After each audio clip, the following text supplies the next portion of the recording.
সকলে এগিয়ে গেল। পুরো বাড়িটা ঘিরে ফেলা হলো। 2-4 বার চলল গুলি বিনিময়। তারপর আত্মসমর্পণ করল বীরভদ্র। ভেতরে প্রবেশ করলো এদের দলবল। বীরভদ্র বলল, কি চাই? মুখে তার মুখোশ, হাতে সেই হীরার লকেট। ওইটা চাই বলেই লকেটটা ছিনিয়ে নিলেন মিস্টার সেন। বললেন, শয়তান, তোমাকে এবার ধরেছি। ধরেছ? হ্যাঁ। মিথ্যা কথা।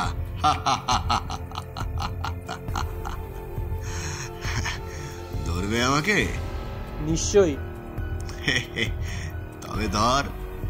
বীরভদ্র হঠাৎ একটা লাফ দিল।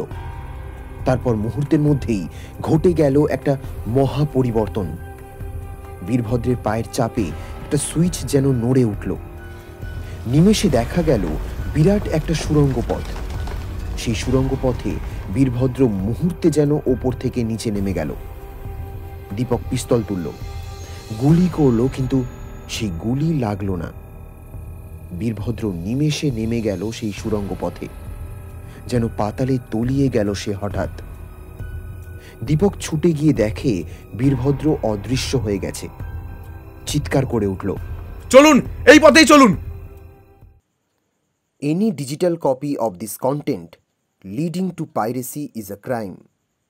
এই গল্পের যে কোনো রকম ডিজিটাল কপি সামনে এলে তার বিরুদ্ধে উপযুক্ত আইনি ব্যবস্থা নেওয়া হবে। Please do not support piracy. মনে রাখবেন, পাইরেসি হল দণ্ডনীয় অপরাধ।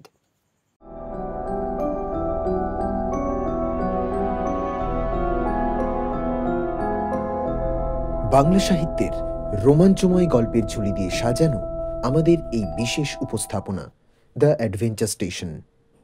আজকে আপনাদের জন্য রয়েছে শ্রী স্বপন কুমারের লেখা হীরার লকেটের রহস্য। আজকের গল্প পাঠে আমি স্বর্ণাভ। শুরু হচ্ছে আমাদের আজকের উপস্থাপনা, হীরার লকেটের রহস্য। সকাল 7টা। রোজকার মতোই খ্যাতনামা প্রাইভেট ডিটেকটিভ দীপক চ্যাটার্জি তার ড্রয়িং রুমে বসে চা খেতে খেতে খবরের কাগজটা পড়ছিল।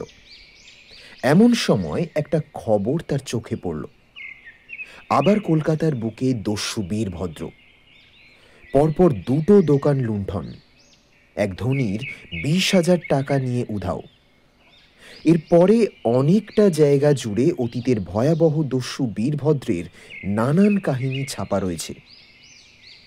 এই দুর্ধর্ষ বীরভদ্র আবার এসেছে কলকাতায়। অবিলম্বে তাকে ধরার জন্যে পুলিশ বাহিনীর সক্রিয় হওয়া উচিত। তার ভয়ে কলকাতার ধনীরা তটস্থ। 5-6 বছর আগে মাত্র 3 মাসে কলকাতাকে সে সন্ত্রাসে পূর্ণ করে তুলেছিল। আবার তেমনি শুরু করেছে। তাকে ধরবার উপযুক্ত পুলিশ তথা গোয়েন্দা কলকাতা শহরে যারা আছেন তারা যেন জনসাধারণের এই উপকার করেন, ইত্যাদি। কাগজ পড়া শেষ হলে রতনকে ডাকল দীপক। রতন এলো এ ঘরে। আজকের কাগজটা পড়েছিস? না তো। এই দেখ। রতনও পড়ল খবরটা। তাহলে তো শিগগিরই ঝামেলা শুরু হবে মনে হচ্ছে। তা হবে। এ কাজ হাতে নিতেই হবে, বিশেষ করে মিস্টার সেন যদি বলেন। তা ঠিক।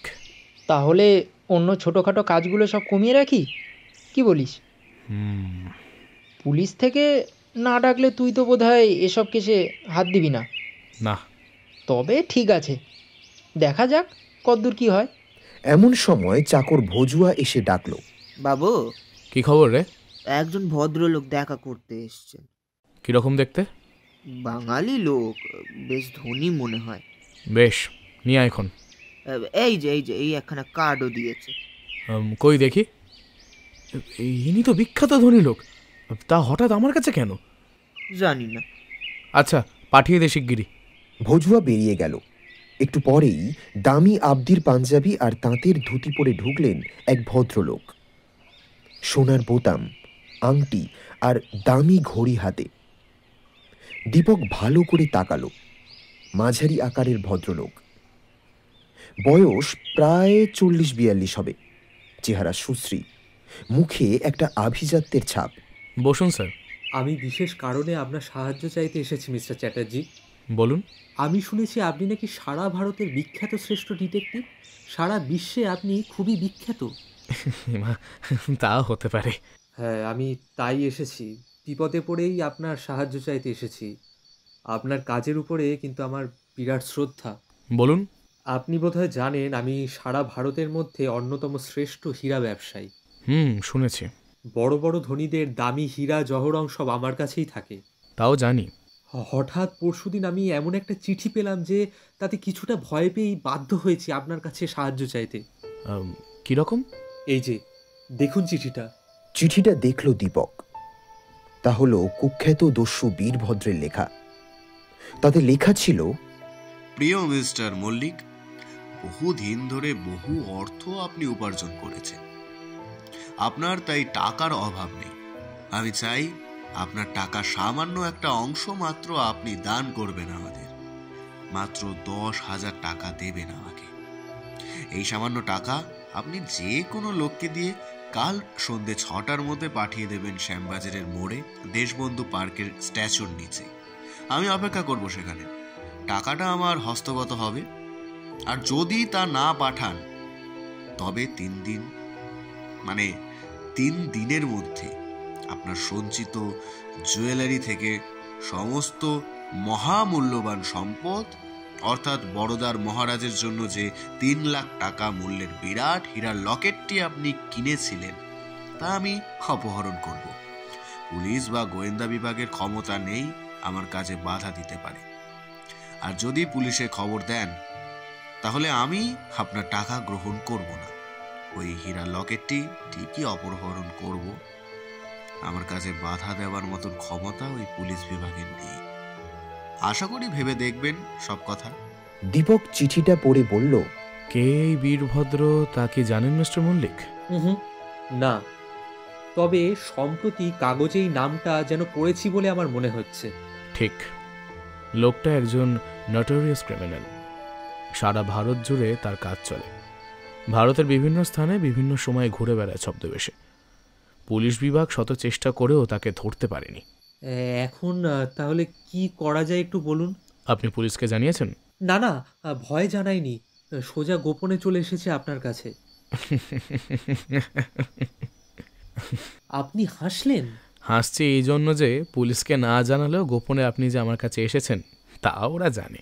তার মানে আপনাকে ফলো করে ওদের লোক আমার বাড়ি পর্যন্ত ধাওয়া করে ঠিক চলে এসেছে। হ্যাঁ, সে কি কথা? হ্যাঁ, ওই দেখুন বড় রাস্তায় যে ছোট চায়ের দোকানটা আছে তার সামনে দাঁড়িয়ে একজন পাজামা পাঞ্জাবি পরা ছোকরা বারবার আমার বাড়ির দিকে তাকাচ্ছে। হ্যাঁ হ্যাঁ, তাই তো। ও শত্রুদের চর বলেই আমার সন্দেহ হয়। সর্বনাশ! তাহলে উপায় একটিই আছে, পুলিশের সাহায্য নেওয়া। মনে রাখবেন, শিকারী শিকারের উপরে নজর রাখবেই। এটা তাদের প্রাথমিক কর্তব্য বলে কথা। হ্যাঁ হ্যাঁ, তা ঠিক। তাহলে আমি কি পুলিশকে জানাবো? জানাতে পারেন, তবে আপাতত তাতে কতটা লাভ হবে তা আমি বলতে পারি না। সর্বনাশ হয়ে যাবে, আমার সর্বনাশ হয়ে যাবে। এই দামি হীরার লকেটটা চুরি গেলে। ওটা কিসের লকেট? এর একটা বিরাট ইতিহাস আছে মিস্টার চ্যাটার্জি। এই লকেটটি নাকি ছিল সম্রাজ্ঞী নূরজাহানের গলায়। তার মৃত্যুর পর সেটি চুরি যায়। একজন প্রহরী সেটা নিয়ে পালিয়ে যায় সেই আফ্রিকায়। সেখানেই নাকি তাকে খুন করে একজন কাফরি সেটা নিয়ে নেয়। এই লকেটটি যেন অভিশপ্ত। যখন যার হাতে থাকে তখনই তার মৃত্যু হতো বা কোনো রকমভাবে সে আহত হতো। নানান হাত ঘুরতে ঘুরতে সেটা পৌঁছয় ইংল্যান্ডে। একজন ধনী ব্যারন ওটা কেনেন, কিন্তু তার মৃত্যুর পর তার সমস্ত সম্পত্তি নিলামে বিক্রি হয়। বড়দার মহারাজার নির্দেশে আমি এটা নিলাম থেকেই কিনেছিলাম। সেই থেকে ওটা আমার কাছেই আছে। প্রায় 2 মাস হতে চলল ওটা আমার কাছে আছে। তিনি নিজেই কলকাতায় এলে ওটা ডেলিভারি নেবেন। এ কাজে আমার প্রায় 30 থেকে 40,000 টাকার মতো লাভ আছে। কিন্তু এটা চুরি গেলে আমার সর্বনাশ হয়ে যাবে মিস্টার চ্যাটার্জি, আমার সর্বনাশ হয়ে যাবে। তাহলে ওটা ব্যাংকের সেফ ভোল্টে রাখেননি কেন আপনি? আরে, আগে তো আমি ধারণাই করতে পারিনি যে এমন ঘটনা ঘটবে। তা বটে। আর এখন তা রাখতে গেলে পথের মধ্যে সহজেই দস্যুরা অপহরণ করতে পারে। তার চেয়ে বরং বাড়িতেই এটা নিরাপদে আছে। সে কথা ঠিকই। দীপক কোনো উত্তর দেবার আগেই হঠাৎ বেজে উঠল টেলিফোনটা। দীপক রিসিভারটা তুলল। হ্যালো, কে? আমি মিস্টার সেন কথা বলছি। বিশেষ জরুরি দরকার আপনার হ্যাঁ বলুন। আপনি কি এখন বাড়িতেই আছেন? তা আছে। ঠিক আছে, আমি তাহলে এক্ষুনি আপনার সঙ্গে দেখা করতে আসছি। ভালো কথা। কিন্তু আপনি কি দস্যু বীরভদ্র সম্পর্কে কথা বলতে চান? আশ্চর্য, কি করে জানলেন?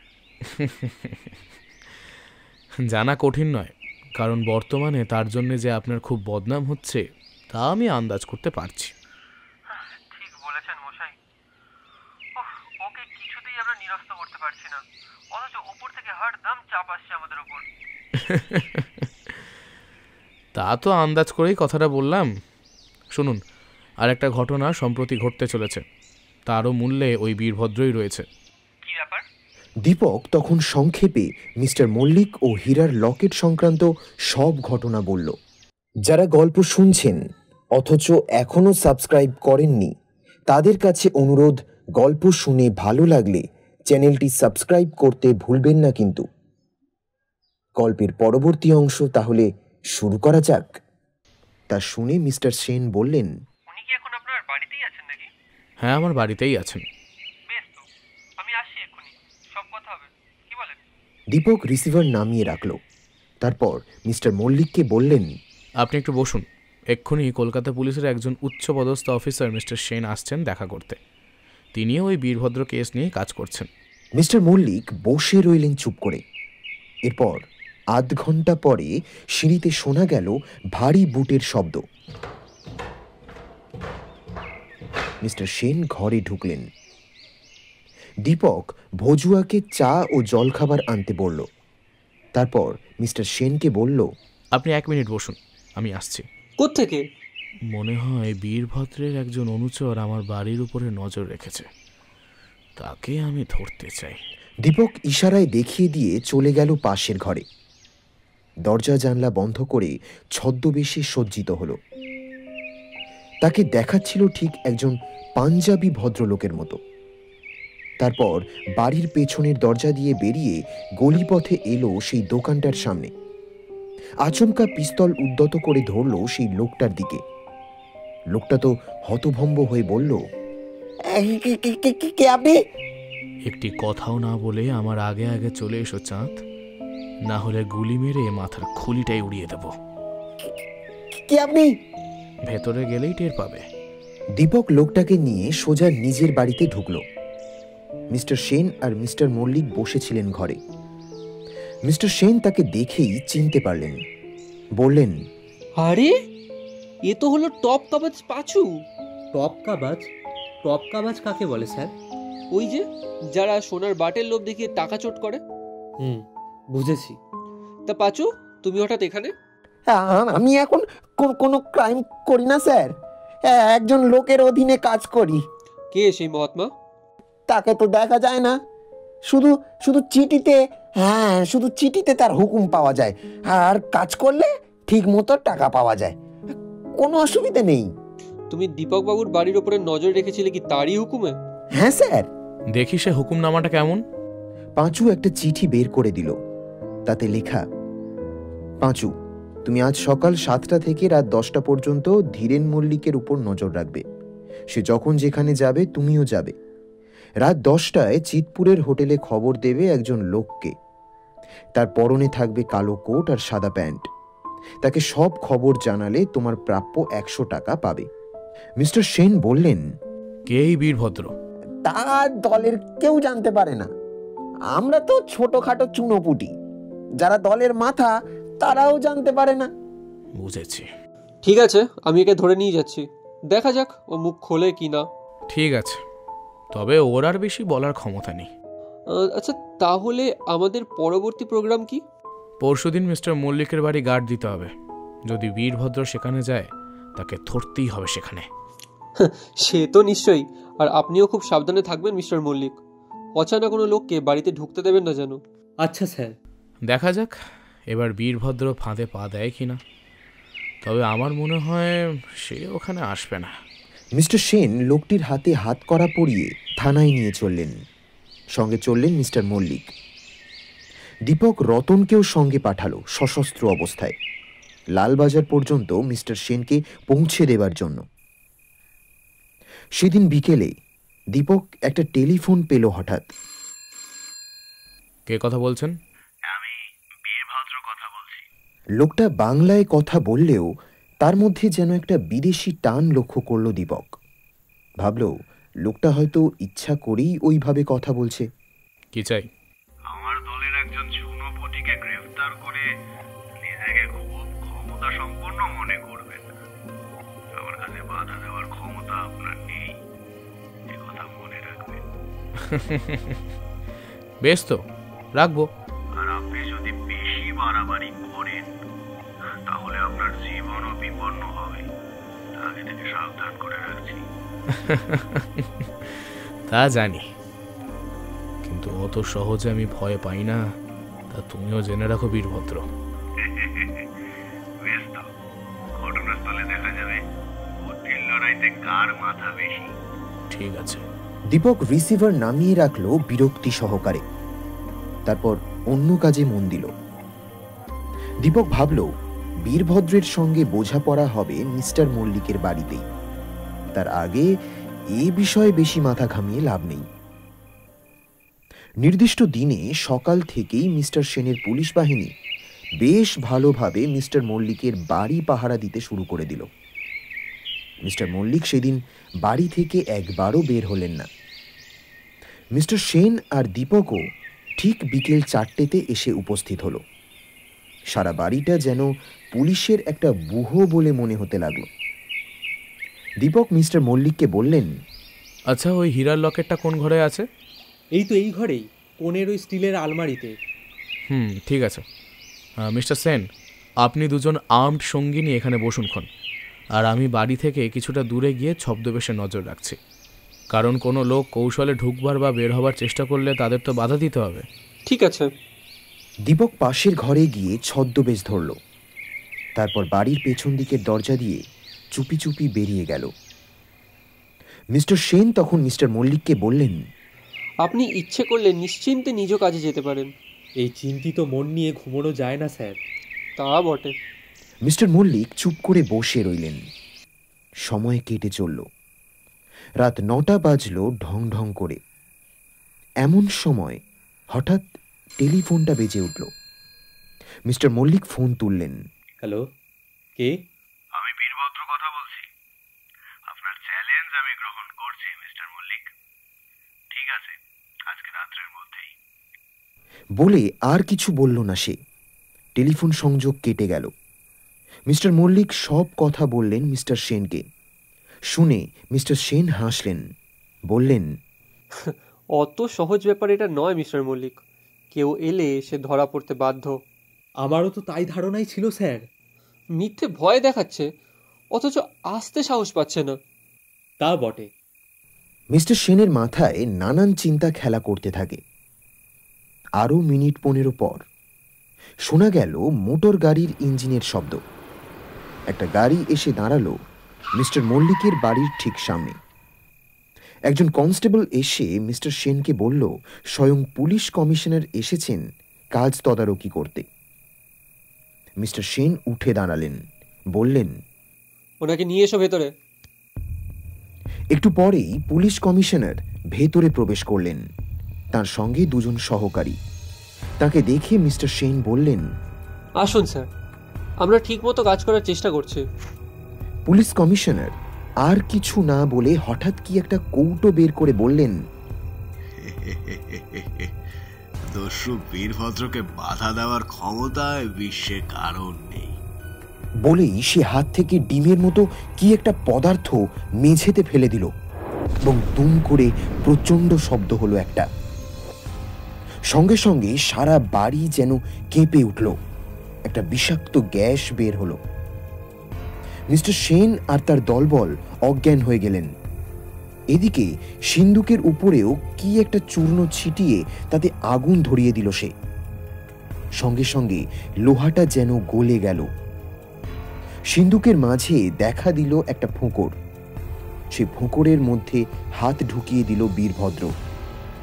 একটা বাক্স বের করল। বাক্সের মধ্যে ছিল একটা হীরার লকেট।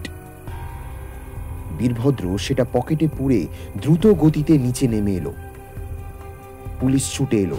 পুলিশ কমিশনার বেশি বীরভদ্র বলল, শীঘ্র উপরে যাও, ডাকু আয়া হ্যাঁ।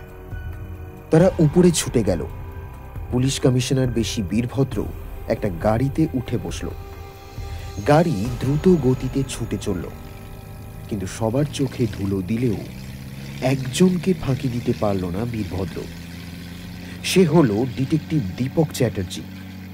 দীপক একটু দূরে বসেছিল। সে পুলিশ কমিশনারকে হঠাৎ দৌড়ে চলে যেতে সন্দেহ করল। তার গাড়িটা লুকানো ছিল একটু দূরেই।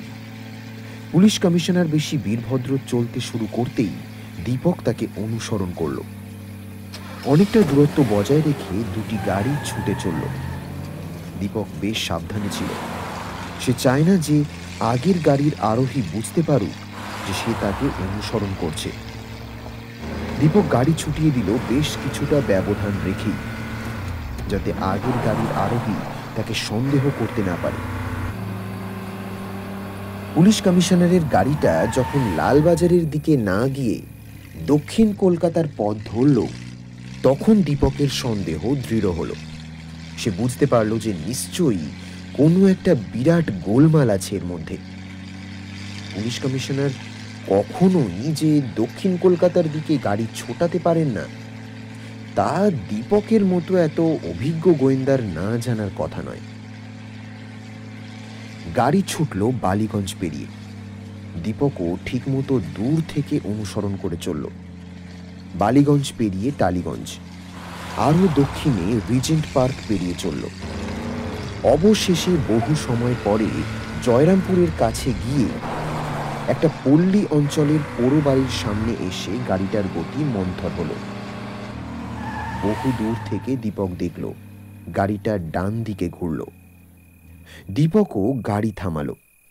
পায়ে হেঁটে সে এগিয়ে চলল ডান দিকের পথটা ধরে। কিছুক্ষণ কাটল। একটা পোড়ো বাড়ির সামনে এসে দীপক দেখল যে একটা বাঁশঝাড়ের পেছনে গাড়িটা দাঁড়িয়ে আছে। লোকটা সামনের পোড়ো বাড়িতেই যে প্রবেশ করেছে এমনটাই দীপক অনুমান করল। চলল সে পেছন পেছন। আরো এগিয়ে দেখে যে সত্যি পোড়ো বাড়িতে একটা ঘরে আলো জ্বলছে। দীপক আর এগোলো না। সে ফিরে চলল তার গাড়ির দিকে। গাড়িতে এসে উঠল দীপক। তারপর ফিরে চলল মোড়ের বাজারের দিকে, জয়রামপুর বাজার। একটা ডাক্তারখানা খোলা দেখতে পেল দীপক। সে ভেতরে প্রবেশ করে বলল, এখানে টেলিফোন আছে? কে আপনি? আমি পুলিশের লোক। কি চাই? একটা ফোন করব। বেশ তো, করুন না। দীপক ফোন করলো লালবাজারে। একটু পরেই মিস্টার সেনের সেই পরিচিত কণ্ঠস্বর শুনতে পেল। হ্যালো, কে? আমি দীপক কথা বলছি। কোত্থেকে? জয়রামপুর বাজার থেকে। আপনি এক্ষুনি চলে আসুন এখানে। ঠিক আছে, কি ব্যাপার? বীরভদ্র। ওকে। রিসিভার নামালো দীপক। অধীর আগ্রহে প্রতীক্ষা করতে লাগলো। আধ ঘন্টা পরে হঠাৎ শোনা গেল কয়েকটি মোটর গাড়ির শব্দ। দীপক উৎকর্ণ হলো। এগিয়ে গেল সামনের দিকে। দেখে মিস্টার সেন সদলে এসেছেন। কি ব্যাপার? সামনে চলুন। কোথায়? দেখতেই পাবেন, আসুন। সকলে এগিয়ে গেল। পুরো বাড়িটা ঘিরে ফেলা হলো। দু চারবার চলল গুলি বিনিময়। তারপর আত্মসমর্পণ করল বীরভদ্র। ভেতরে প্রবেশ করলো এদের দলবল। বীরভদ্র বলল, কি চাই? মুখে তার মুখোশ, হাতে সেই হীরার লকেট। ওইটা চাই। বলেই লকেটটা ছিনিয়ে নিলেন মিস্টার সেন। বললেন, শয়তান, তোমাকে এবার ধরেছি। ধরেছ? হ্যাঁ। মিথ্যা কথা।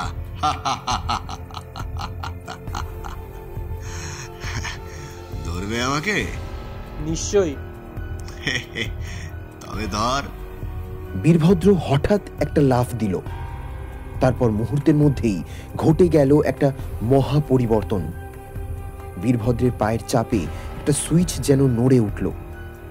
নিমেষে দেখা গেল বিরাট একটা সুড়ঙ্গ পথ। সেই সুড়ঙ্গ পথে বীরভদ্র মুহূর্তে যেন ওপর থেকে নিচে নেমে গেল। দীপক পিস্তল তুলল, গুলি করলো, কিন্তু সেই গুলি লাগলো না। বীরভদ্র নিমেষে নেমে গেল সেই সুড়ঙ্গ পথে, যেন পাতালে তলিয়ে গেল সে হঠাৎ। দীপক ছুটে গিয়ে দেখে বীরভদ্র অদৃশ্য হয়ে গেছে। চিৎকার করে উঠল, চলুন, এই পথেই চলুন।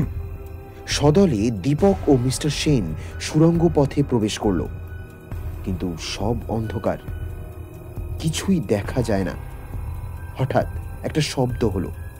দীপক দেখে সুড়ঙ্গ পথ বন্ধ, দস্যু বীরভদ্র অদৃশ্য হয়ে গেছে। দীপক বলল, একটা মুহূর্তের জন্য সব হারালাম। তা বটে। দস্যু বীরভদ্রকে ধরা গেল না, তবে সে নবরূপে আবার আবির্ভূত হলো দীপকের জীবনে। এর কিছুদিন পরের ঘটনা। এমন একটা ঘটনা ঘটল দীপকের জীবনে যে সেটা যেমন অভিনব তেমনি রহস্যময়। দীপকের নিজের ডায়েরি থেকেই সে ঘটনাটা এখানে লেখা হচ্ছে। যারা গল্প শুনছেন অথচ এখনো সাবস্ক্রাইব করেননি, তাদের কাছে অনুরোধ, গল্প শুনে ভালো লাগলে চ্যানেলটি সাবস্ক্রাইব করতে ভুলবেন না কিন্তু। গল্পের পরবর্তী অংশ তাহলে শুরু করা যাক। ট্রেন ছাড়তে তখনও মিনিট 5 দেরি ছিল। প্রথম হুইসেল পড়ে গিয়েছে এবং গার্ড মহাশয়ের অপেক্ষায় দ্বিতীয় হুইসেল ও চাকা নড়তে প্রস্তুত ছিল। এমন সময় ব্যস্তত্রস্ত হয়ে কামরায় প্রবেশ করলো এক দম্পতি। দম্পতি বলেই আমার মনে হয়, সঙ্গে এক অ্যাংলো ইন্ডিয়ান মহিলা, সম্ভবত এদের আয়া, এবং সবার শেষে এক কুলির মাথায় সদ্য দোকান থেকে কিনে আনা হোল্ডাল, সুটকেস ইত্যাদি। কামরাটা প্রথম শ্রেণীর, তাই একেবারে ফাঁকা ছিল। যাত্রী বলতে কেবল আমি, ডিটেকটিভ দীপক চ্যাটার্জি, তাই আগন্তুকদের কিছু অসুবিধা হলো না। কুলিটা ভাড়া চাইতেই তাকে একটা 5 টাকার নোট দিয়ে বিদায় করলো সেই অ্যাংলো ভদ্র মহিলাটি। কুলিটার সাথে আশ্চর্য হলাম আমিও। যাই হোক, কুলিটা নেমে গেল। আমি জানতাম আমাদের কম্পার্টমেন্টের নাম্বার 99। ভাবলাম আজ এই অদ্ভুত নম্বরের কামরায় কোনো অদ্ভুত ঘটনা ঘটবে না তো। ভাবতে ভাবতে একটু অন্যমনস্ক হয়ে পড়লাম। ট্রেনটা ছেড়ে দিল। আমার পুরনো চাকর শ্যামলাল পাশের সার্ভেন্ট কামরায় আছে। যাবার আগে পরিপাটি করে বিছানা করে ফ্লাস্কে গরম চা ভরে মাথার কাছে নতুন কয়েকটি মাসিক পত্রিকা রেখে এসে গেছে। এইসব করবার জন্যই সে ট্রেন ছাড়বার ঘণ্টাখানেক আগে স্টেশনে আসতে ভালোবাসে। প্রভুর জন্য সে বোধহয় খুব গর্বিত, কারণ কামরার বাইরে ডিটেকটিভ দীপক চ্যাটার্জি লেখা যে ছোট্ট কার্ডটি টাঙানো থাকে, সেটাও নাকি সে ঝেড়ে মুছে পরিষ্কার করে যেতে ভোলে না। আমার হাতে একটা মাসিক পত্রিকা ছিল, তাকে আড়াল করে আমি আগন্তুকদের দেখে যেতে লাগলাম, এবং সেটা বই পড়ার অপেক্ষা কম আকর্ষণীয় বলেই মনে হলো না। প্রথম দৃষ্টিতেই যেন নজরটা পড়ার যোগ্য ছিল, সেটা হলো রূপ। মহিলাটিকে দেখে কালিদাসের শকুন্তলার কথা আমার মনে হলো। আমি মনে মনে ওকে শকুন্তলা, ভদ্রলোকটিকে দুঃখস্থ এবং অ্যাংলো মহিলাকে গৌতমী বলে আখ্যা দিলাম। গাড়ি ছেড়ে দেওয়ার পর ওদের দৃষ্টি পড়ল আমার ওপরে, কিন্তু আমার অখণ্ড মনোযোগ মাসিক পত্রিকাটিতে। ওরা নিজেদের মধ্যে একত্র হলো। শকুন্তলা এবার গভীর চোখ তুলে দৃষ্টিপাত করলো আমার দিকে, তারপর দুষ্মন্তের দিকে ফিরে বলল, প্রীতম, টিকিট না কেটে উঠে তো পড়লাম, কিছু হবে না? হবে আর কি, কিছু জরিমানা লাগবে। আমি কান খাড়া করে থাকলাম। রক্তিম মুখে হাসি ফুটিয়ে শকুন্তলা বললে, প্রীতম, তোমার বাড়িতে বোধহয় এতক্ষণে হইচই শুরু হয়ে গেছে। দুষ্মন্ত ওরফে প্রীতম জানলার বাইরে চেয়েছিল। শকুন্তলার কথার উত্তরে এসে মৃদু কণ্ঠে কি জবাব দিল শুনতে পেলাম না। গৌতমের তীক্ষ্ণ কণ্ঠে ইংরেজিতে বললে, we are lucky to do poor father and uncle. Shakuntala ইশারায় আমাকে দেখালো। দিল্লি থেকে কলকাতায় চলেছে। বিশেষ একটা জরুরি কাজে সরকারি অতিথি হয়েছিলাম কয়েকদিন ওখানে। দিল্লির কাজ ফুরিয়েছে, এখন বাকি যেটুকু আছে সেটা কলকাতায় আশা করছি ঘটবে তার সমাধি। দিল্লি পুলিশের বড় সাহেব হরিনারায়ণ প্রসাদ প্রয়োজনীয় সমস্ত কিছু সঙ্গে দিয়েছেন। দরকার পড়লে ফোনে কথা বলে নেব, ওনার সঙ্গে এমন ব্যবস্থাও আছে। শকুন্তলা ও দুষ্মন্তের কথাবার্তা যতটুকু শুনলাম, মনে হলো ওরা বাড়ি ছেড়ে পালিয়ে এসেছে, কিন্তু কে নিয়ে এসেছে কাকে সেটা বুঝলাম না। কারণ যতদূর দেখছি ও শুনছি, দুষ্মন্ত শকুন্তলাকে নিয়ে আসেনি, আর এই অ্যাংলো বুড়িটাই বাকি। জিয়াদাবাদ স্টেশনে এসে ট্রেন থামল। গৌতমী বুড়ি স্টেশনে নেমে পড়ল। আমিও ব্যস্ত ভাব দেখিয়ে নেমে পড়লাম। দরজার কাছেই একজন চেকারের সঙ্গে দেখা হলো। শুনলাম গৌতমী বুড়ি বলছে কলকাতায় এক মরণাপন্ন আত্মীয় খবর পেয়ে শেষ মুহূর্তে তারা ট্রেনে উঠেছে টিকিট না কেটে। এর জন্যে যত টাকা লাগে তারা দিতে প্রস্তুত। চেকার ভদ্রলোক টাকার কথা বললেন এবং টিকিট কেটে দিতে দিতে আরোহীদের নাম জিজ্ঞাসা করলেন। ও mister, they are the only son and daughter-in-law of Mr. Ravindranath Kapoor of Delhi. Rabindranath Kapoor of Qutub road. ততক্ষণে বুড়ি আমাকে দেখেছে। আমাকে শুনিয়ে সে চেঁচিয়ে উত্তর করল, Yes, that famous banker. আমি আর অপেক্ষা করলাম না। আমার কীরকম মনে হলো যে এরা যা বলছে সব সত্যি নয়, এর মধ্যে রহস্য আছে। স্টেশন মাস্টারের কাছে নিজের পরিচয় দিয়ে দিল্লিতে হরিনারায়ণ প্রসাদের কাছে ফোন করে যখন এলাম, তখন ট্রেন ছেড়ে দিয়েছে। সামনে একটি 3rd ক্লাস পড়ল। উপায় না দেখে তাতেই উঠে পড়লাম আমি।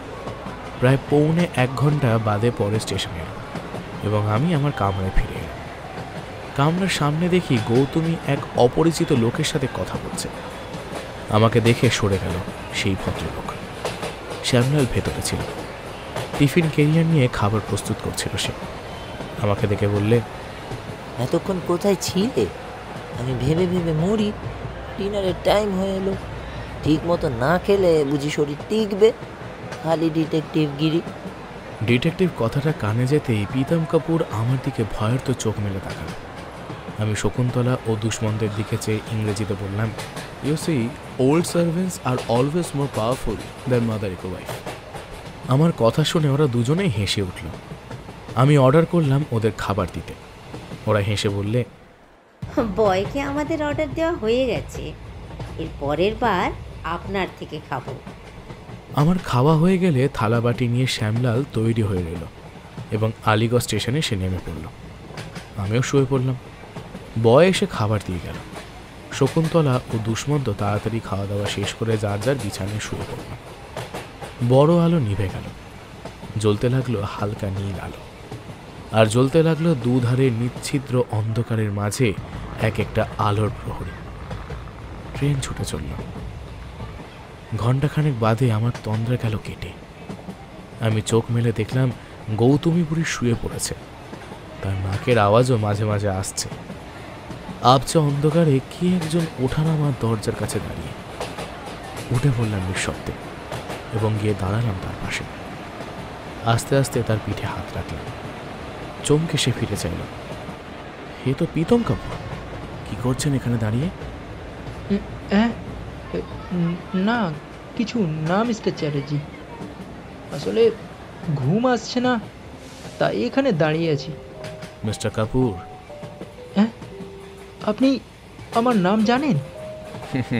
শুধু আপনার নাম নয়, ধামও জানি। কিন্তু কেন? আপনার কি প্রয়োজন? আচ্ছা, কেউ বুঝি আমার পেছনে গোয়েন্দাগিরি করতে আপনাকে নিযুক্ত করেছে? এসব আপনি কি বলছেন মিস্টার কাপুর? একজন ভদ্রলোক আরেকজন ভদ্রলোকের নাম জানলে সেটা কি খুব অপরাধ? আপনাদের আয়া স্টেশনে টিকিট কালেক্টরকে বলছিল আমি কাছে ছিলাম, তাই শুনেছি। প্রীতম কাপুর চুপ করে গেল। আবছা আলোয় দেখলাম সারা মুখের ভেতর একটা যন্ত্রণার চিহ্ন। আপনি ভুল করছেন মিস্টার চ্যাটার্জি। উনি আমাদের আয়া নন, আমার মাদার ইন ল, মানে আমার স্ত্রী বিমলার মা। স্ত্রীর মা অ্যাংলো মহিলা, তাও আবার বিখ্যাত শিল্পপতি রবীন্দ্রনাথ কাপুরের। মাননীয় আত্মীয়ার এমন আচরণে বিস্মিত হলাম এবং দিল্লিতে হরিনারায়ণ প্রসাদকে ধন্যবাদ দিলাম। প্রীতম কাপুর হঠাৎ আমার 2 হাত ধরে বললে, মিস্টার চ্যাটার্জি, শুনলাম আপনি ডিটেকটিভ, আমার একটু উপকার করবেন? আপনাকে যদিও চিনি না, কিন্তু তবুও আপনাকে আমার ভালো লেগেছে এবং মনে হচ্ছে আপনি যেন মানসিক অশান্তিতে কষ্ট পাচ্ছেন। বলুন, আমার দ্বারা যতটুকু সম্ভব আমি উপকার করব কোন আপনার। গাড়িটা ঝাঁকুনি দিয়ে থেমে গেল এবং এই ঝাঁকুনিতে শকুন্তলার ঘুম ভেঙে গেল। তিনি চেঁচিয়ে ডাকলেন, প্রীতম, এত রাতে এখানে কি করছো? শোবে এসো। প্রীতম কাপুর ইশারায় আয়াকে মানা করে শকুন্তলার দিকে চলে গেলেন এবং কিছুক্ষণ বাদে গাড়ি চলতে শুরু করল। মিনিট 15 বাদে একটা জাংশন স্টেশনে এসে গাড়ি থামল। রাত যদিও মন্দ হয়নি, তবুও লোক চলাচলের সংখ্যা কম ছিল না। আমি দরজার দিকে পা বাড়ালাম। উদ্দেশ্য রেস্টুরেন্টে 1 কাপ কফি খাওয়ার পর দিল্লিতে আরেকটি ট্রাঙ্ক কল করব। সবে আমি স্টেশনে পা রেখেছি, এমন সময় পেছন থেকে ডেকে উঠল প্রীতম কাপুর। মিস্টার চ্যাটার্জি, কাছাকাছি কোথাও চা পাওয়া যায়? গলাটা শুকিয়ে উঠেছে। বলছি এত রাতে তো ফেরিওয়ালারা নেই। আসুন খন, আমিও রেস্টুরেন্টে কফি খেতে যাচ্ছি, চলুন। 1 মিনিট, এখানে কতক্ষণ গাড়ি থামবে? টাইম টেবিলে তো লেখা আছে 8 ঘন্টা, তবে ওদের অলিখিত টাইম অনুযায়ী কতক্ষণ থামবে সেটা আমার জানা নেই। কোণের দিকে একটা টেবিল বেছে নিয়ে 2 কাপ কফির অর্ডার দিয়ে বললাম, শিগগিরই চলুন মিস্টার কাপুর, কারণ আমাদের হাতে তো আর বেশি সময় নেই। শুনেছেন বোধহয়, আমার পিতা শিল্পপতি, আমি তার একমাত্র সন্তান। সামান্য অবস্থা থেকে নিজের পরিশ্রমের বলে যিনি আজ শিল্পপতি হয়েছিলেন, বুঝতেই পারছেন তার তেজ কতখানি। আমি তার একমাত্র সন্তান হলেও আমার রেহাই ছিল না। বিমলার সাথে বছর 5 আগে আমার আলাপ হয় এক পার্টিতে। প্রথম দর্শনে আমি ওকে ভালোবেসে ফেললাম। ক্রমে পরিচয় গাঢ় হলো। পরিচয় হলো ওর মা লিলি দেবীর সঙ্গেও। আপনি ধারণা করতে পারবেন কিনা জানি না, আমি এরকম নিষ্ঠুর মহিলা জীবনে কখনো দেখিনি। এমন মহিলার মেয়ে যে বিমলা, সেও আশ্চর্য। বিমলার বাবা ছিলেন পাঞ্জাবি, কিন্তু মা অ্যাংলো ইন্ডিয়ান।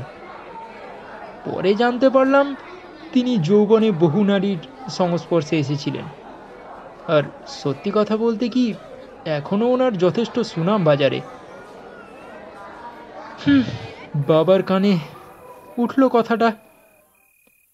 আমাকে উনি ডেকে বললেন, তোমার বিয়ে আমি অন্য জায়গায় ঠিক করে রেখেছি। আমার বন্ধুর মেয়ে, সে বন্ধু এককালে আমার বহু উপকার করেছে। তাকে আমি কথা দিয়ে রেখেছি, যদি তুমি আমার কথা না রাখো তবে আমি তোমাকে ত্যায্য পুত্র করব বলে রাখলুম। আর তোমার ভাগের যা সম্পত্তি আছে সমস্তটা কাকাকে দিয়ে দেবো। আমার কাকা বাবার বইমাত্র ভাই। ওনার স্বভাবটাও বিশেষ ভালো নয়। বাবার শরীর বিশেষ ভালো যাচ্ছিল না। 5 দিন আগে উনি বললেন যে আমার বিয়ের দিন ঠিক হয়ে গেছে, কয়েকদিন সাবধানে থাকবে। ওদিকে লিলি দেবী ক্ষেপে উঠলেন। বিমলা ভেঙে পড়ল। উপায় না দেখে আমি আজ সকালবেলা রেজিস্ট্রি করে বিমলাকে বিয়ে করলাম। কারণ বিমলাকে ছেড়ে থাকা আমার পক্ষে সম্ভব নয়। আমি ঠিক করেছি কলকাতায় যে বাড়ি আছে সেখানে বিমলাদের রেখে বিয়ের দিন পার করে আমি দিল্লিতে ফিরব এবং বাবাকে দেখাশোনা করব। বাবা আর কদিনই বা আছেন। বাবার অবর্তমানে আমি বিমলাকে দিল্লিতে নিয়ে আসব। বিমলাও এই প্রস্তাবে রাজি হয়েছে, কিন্তু আমার আসল মুশকিল আরম্ভ হয়েছে। এরপর আমি জানতে পেরেছি যৌবনে লিলি দেবীর বেশ কিছু টাকা বাবার একটি ব্যাংকে ছিল এবং সে ব্যাংক ফেল পড়ে ওনার ক্ষতি হয়েছিল। ক্ষতিপূরণ অবশ্য পেয়ে গিয়েছিলেন, কিন্তু ওনার মতে সে টাকা আমাদের কাছে কিছুই নয়। তাই বাবার উপর ওনার ভীষণ রাগ আছে। দ্বিতীয় বিপদ হলো, উনি বলছেন বিমলা ওনার প্রথম স্বামীর মেয়ে। আমি লুকিয়ে বিয়ে করেছি জানতে পারলে বাবা আমাকে ত্যায্যপুত্র করতে পারেন মিস্টার চ্যাটার্জি। আমি অন্য জাতের মেয়ে নিজের ইচ্ছায় বিয়ে করেছি জানলে উনি কি জানে বাঁচবেন? তার এই দুর্বল শরীরে হার্টফেল অথবা আত্মহত্যা নিশ্চয়ই কিছু একটা ঘটবে। তার চোখে আগে সম্মান, পরে অন্য কিছু। লিলি দেবী বলেছেন আমার বাবার কাছে উনি সব প্রকাশ করে দেবেন। তাতে যার যা ক্ষতি হয় হোক, তবে আগ বাড়িয়ে বলবেন না। বাবা যদি জিজ্ঞাসা করে তবে বলবেন। এখন কথা হচ্ছে কলকাতায় অজ্ঞাতবাসের আগেই যদি ওনার সাথে হঠাৎ বাবার দেখা হয়ে যায়, শেষে কি আমি পিতৃহত্যার কারণ হব? ঢং ঢং করে ট্রেনের ঘন্টা বেজে উঠল। আমার ফোন করা হলো না। বললাম, মিস্টার কাপুর, চলুন কামরায় ফিরে যাই। আমি একটু চিন্তা করে আপনাকে পরামর্শ দিচ্ছি। জানলার কাছে উদ্বিগ্ন মুখে বসেছিলেন বিমলা দেবী। আমাদের দেখে মুখ ঘুরিয়ে নিলেন তিনি। দেখলাম লিলি দেবীও জেগে বসে আছেন। একটু আগে শোনা কাহিনীটা মনের মধ্যে ঘুরপাক খাচ্ছিল আমার। দেখা হলে লিলি দেবী বলে দেবেন সব কথা। কেন, কি করা উচিত? এ কি ধরনের প্রতিহিংসা? বিমলা মেয়েটাই বা কেমন? আমার ভাবনার সঙ্গে তাল দিয়ে তীব্র গতিতে ট্রেন ছুটে চলেছে। কানে এলো লিলি দেবী বলছেন, প্রীতম, তোমার বাবা প্লেনে কলকাতা রওনা হয়েছেন। আমরা কাল কলকাতা পৌঁছবার আগেই উনি সেখানে পৌঁছে যাবেন। আমার মনে হয় সঙ্গে সঙ্গে চলে আসবেন স্টেশনে তোমাকে হাতে নাতে ধরবার জন্য।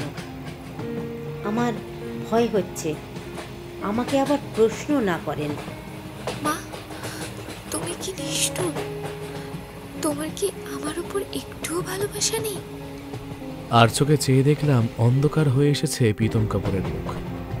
আলোচনার মোড় ঘুরিয়ে দেবার জন্য আমি বললাম, যদি কিছু মনে না করেন, এক গ্লাস খাবার জল কি পাওয়া যাবে? বিমলা তাড়াতাড়ি উঠে পড়লেন, কুঁজো থেকে এক গ্লাস জল গড়িয়ে দিলেন। কিন্তু আপনি জানলেন কি করে যে বাবা প্লেনে আমাদের সঙ্গেই দিল্লি দৌড়াচ্ছেন? আমার জানাশোনা এক ভদ্রলোক এসেছেন এই ট্রেনে, তিনিই বললেন। কথাটা বিশ্বাস করতে আমার একটু কষ্ট হলো। রাত 9টার গাড়িতে পালাচ্ছে একজন। বাড়িতে যখন জানা গেল তখন আন্দাজ 10টা। প্লেনে যাবেন কিনা সেটা ঠিক হবে এরপর। তা কি করে আগে থেকে মিসেস লিলি দেবীর আত্মীয় ভদ্রলোক জানলেন? দেখলাম প্রীতম কাপুর বিশ্বাস করেছেন কথাটা। হয়তো বাবার স্বভাব চেনেন বলি। বিমলার মুখটা গম্ভীর, চোখ দুটি ছলছল করছে। আমি জানতে চাইছি, আপনি তাহলে সব কথা বলবেন বলে ঠিক করেছেন? অফকোর্স। যাক, এখনো রাত কিছুটা বাকি আছে, শুয়ে পড়া যাক। লিলি দেবী শুয়ে পড়লেন।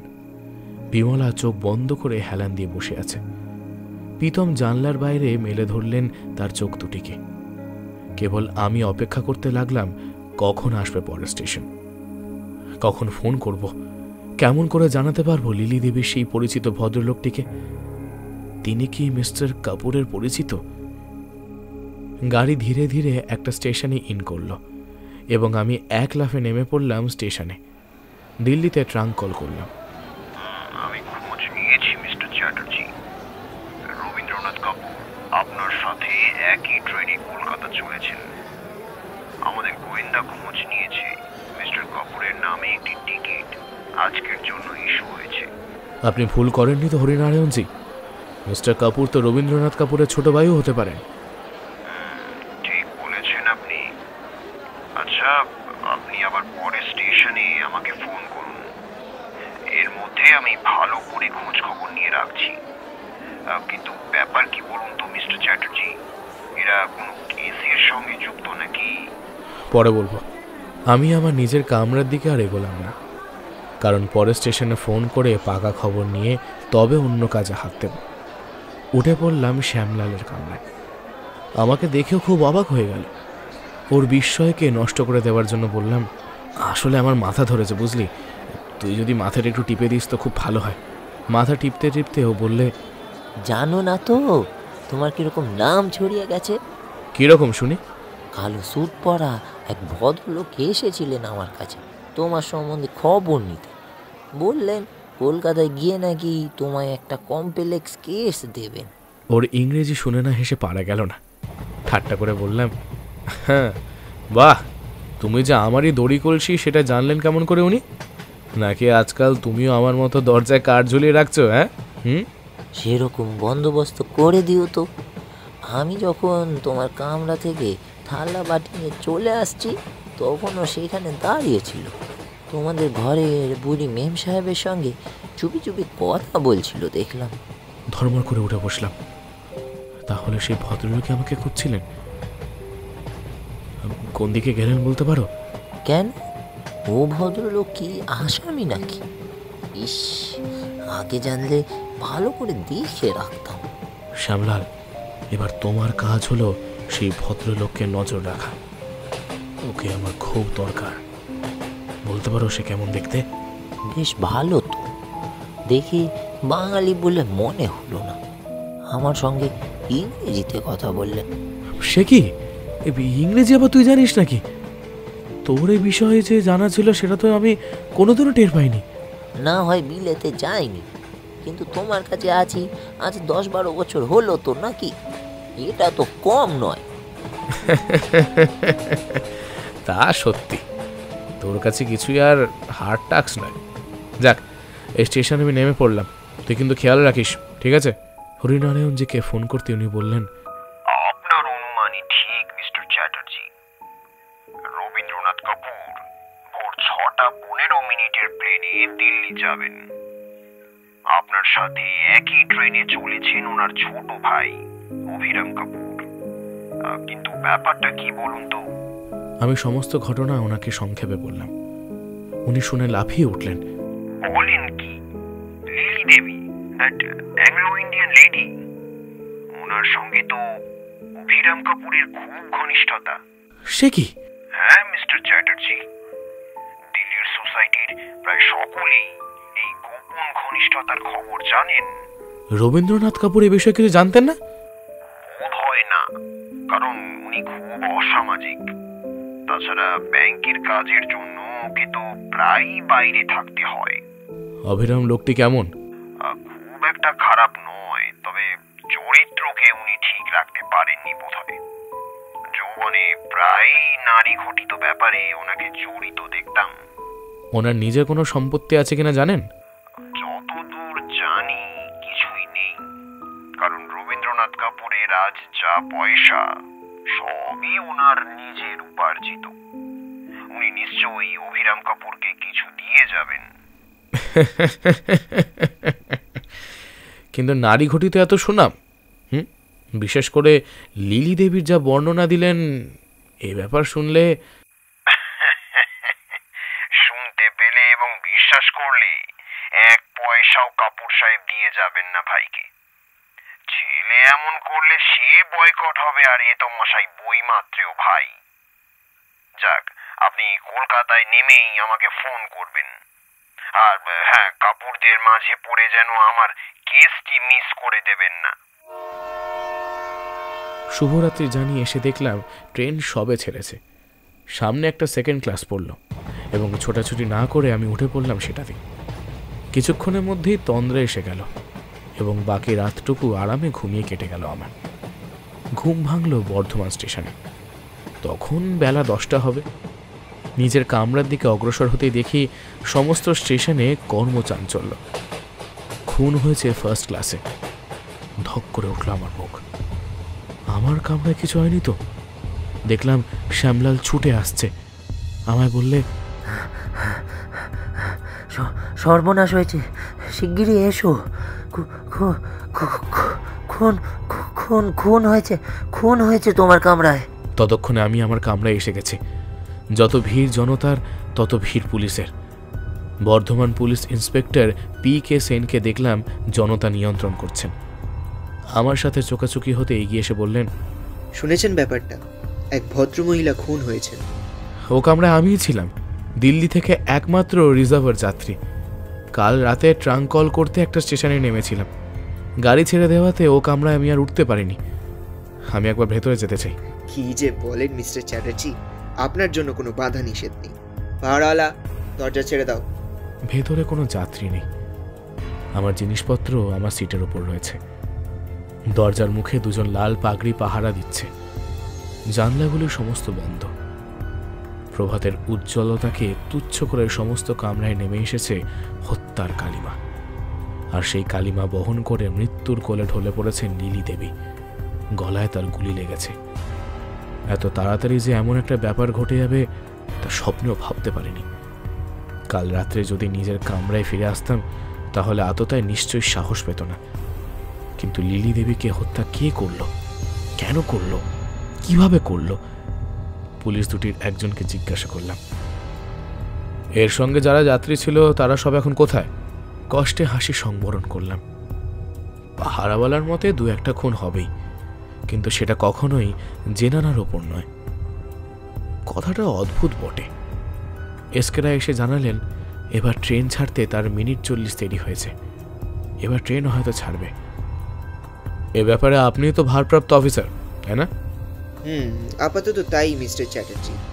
লালবাজারে না যাওয়া পর্যন্ত কেসটা আমার হাতেই থাকবে। আপনার কি কিছু জানার আছে? ট্রেনের কিছু ঘটনা বললাম ওনাকে, আর বললাম যে আমি হাওড়া স্টেশনে নেমে একবার কাপুর সাহেবের সাথে দেখা করতে চাই, আর দিল্লি থেকে ফার্স্ট ক্লাসে কিংবা সেকেন্ড ক্লাসের রিজার্ভার যাত্রীদের মধ্যে কোনো কাপুর আছে কিনা, এবং থাকলে তার ঠিকানা দেখা দরকার। এসকে রায় বললেন, হ্যাঁ, কলকাতায় পৌঁছাবার 3 ঘন্টার মধ্যে আমি আপনাকে এই খবরটা দিচ্ছি। এখন আপনি একটা কামরায় উঠে পড়ুন, স্টেশন মাস্টার আপনাকে উঠিয়ে দেবেন। আমি আপনাদের চা পাঠিয়ে দিচ্ছি। দেখুন তো ভোরবেলায় কি কাণ্ড, একেবারে সত্যি ক্রমে ক্রমেই একেবারে মানুষের মনুষ্যত্ব লোপ পেয়ে যাচ্ছে মশাই। একজন বৃদ্ধ মহিলা যার কিনা একটা পা ইতিমধ্যেই ওপারের দিকে পড়েছে। ছি ছি ছি ছি ছি ছি। এসকে রায় চলে গেলেন। স্টেশন মাস্টার এসে আমাকে একটা খালি সেকেন্ড ক্লাসে তুলে দিয়ে গেলেন। মিস্টার রায় এসে চা টোস্ট দিয়ে গেলেন। লিলি দেবীর প্রাণ পাখি হয়তো ছুটে চলল কোনো এক নতুন দেহের খাঁচার সন্ধানে। হাওড়া স্টেশনে গাড়ি এসে থামল। এশিয়ার সবচেয়ে বড় স্টেশন। লোকজন, আলো, মালপত্রের সমাবেশ। চারিদিক গম গম করছে একেবারে। কুলিরা ট্রেন থামার সঙ্গে সঙ্গে ছোটাছুটি শুরু করে দিয়েছে। যারা গল্প শুনছেন অথচ এখনো সাবস্ক্রাইব করেননি, তাদের কাছে অনুরোধ, গল্প শুনে ভালো লাগলে চ্যানেলটি সাবস্ক্রাইব করতে ভুলবেন না কিন্তু। গল্পের পরবর্তী অংশ তাহলে শুরু করা যাক। মনে পড়ল হাওড়া সম্বন্ধে লিলি দেবীর সেই আগ্রহ। ট্রেন থেমে পড়তেই আমি ফার্স্ট ক্লাস কামরার দিকে এগিয়ে গেলাম। মালপত্র সম্বন্ধে আমার কোনো ভাবনাই নেই, সেই সব শ্যামলাল নিয়ে ঠিক চলে যাবে। আমার আগের কামরার সামনে দেখি ইন্সপেক্টর পালিত, ইন্সপেক্টর বোস, আরও কয়েকজন পুলিশ নিয়ে অপেক্ষা করছেন। বর্ধমান থেকে আগেই ফোন করে ওদের খবর দেওয়া হয়েছিল। আমাদের সঙ্গে ওদের নমস্কার বিনিময় হলো। তারপর সেই জায়গাটিতে পুলিশ পাহারার ব্যবস্থা হয়ে গেল। আমি একটু দূরে অপেক্ষা করছি। মিস্টার রবীন্দ্রনাথ কাপুরের জন্য আমার এই অপেক্ষা করা। লিলি দেবীকে যিনি খবর পাঠিয়েছিলেন তার কথা সত্যি কিনা সেটা আমি যাচাই করছিলাম। আমার অনুমান সত্যি হলো। প্রায় 6 ফুট লম্বা এবং সৌম্যদর্শন এক ভদ্রলোক একটা শৌখিন ছড়ি হাতে এগিয়ে এলেন আমার দিকে। পুলিশ প্রহরীর দিকে তাকিয়ে জিজ্ঞাসা করলেন, এই কামরাতে কি হয়েছে বলতে পারেন? আমার এক আত্মীয়ের দিল্লি থেকে আসার কথা ফার্স্ট ক্লাসে। লিলি দেবী নামে দিল্লির এক ভদ্রমহিলা খুন হয়েছেন। লিলি চোপড়া? নামটা চেনা চেনা ঠেকছে। যাক, ওই কামরায় আর কোনো যাত্রী? আপনি যাদের খুঁজে বেড়াচ্ছেন মিস্টার রবীন্দ্রনাথ কাপুর, তারা এখন পুলিশের হেফাজতে আছেন। আপনি আমাকে চেনেন? তবে কি আপনি আমাকে বেনামিতে চিঠি দিয়েছিলেন? কি হলো আমার ছেলের? সে পুলিশের হেফাজতে কেন? উত্তেজিত হবেন না কাপুর সাহেব। আপনাকে বেনামিতে চিঠিকে লিখেছিল জানি না, কিন্তু এটুকু অনুমান করছি আপনি প্রীতম কাপুরের পিতা, কারণ আমি ওনার সাথে একই কামরায় দিল্লি থেকে আসছি। প্রীতম কে? আমার তো একটি মাত্র ছেলে, নাম তার পুরন্দর। প্রীতম নয়? আপনার সঙ্গে অযথা কথা বলে সময় নষ্ট করলাম। আচ্ছা, নমস্কার।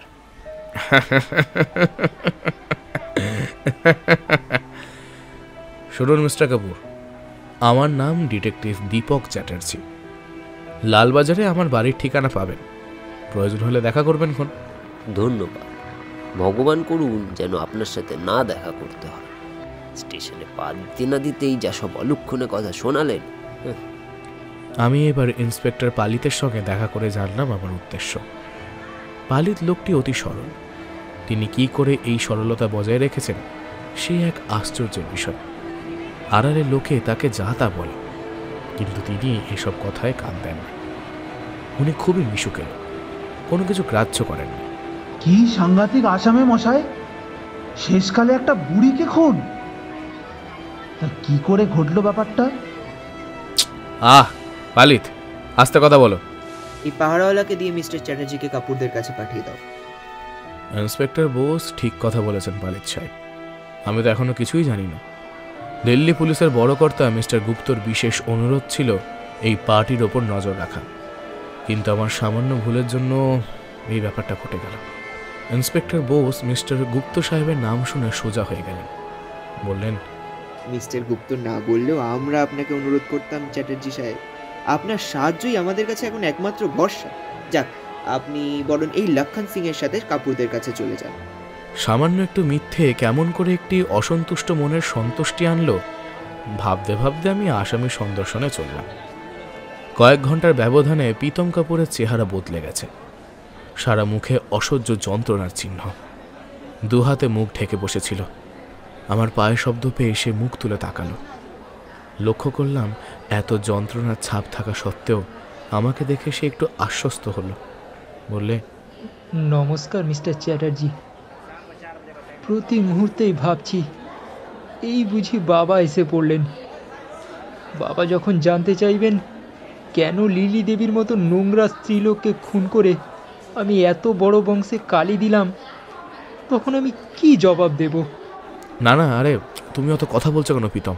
তুমি তো গায়ে হাত দাওনি, তাকে খুন করেছে অন্য কেউ। আর তো চিৎকার করে উঠল বিমলা। এতক্ষণ খেয়াল করিনি। এবার দেখলাম ঘরের এক কোণে বিমলা বসে। লক্ষণ সিং চুপি চুপি বললে, এই ভদ্রমহিলাকে চলে যেতে বলা হয়েছে, কিন্তু উনি কলকাতায় প্রথম এসেছেন আর কিছুই চেনেন না বলে কোথাও যেতেও চাইছেন না। কোনো সাক্ষী প্রমাণ কি পাওয়া গেছে? একটা পিস্তল পাওয়া গেছে ট্রেনের কামরায়।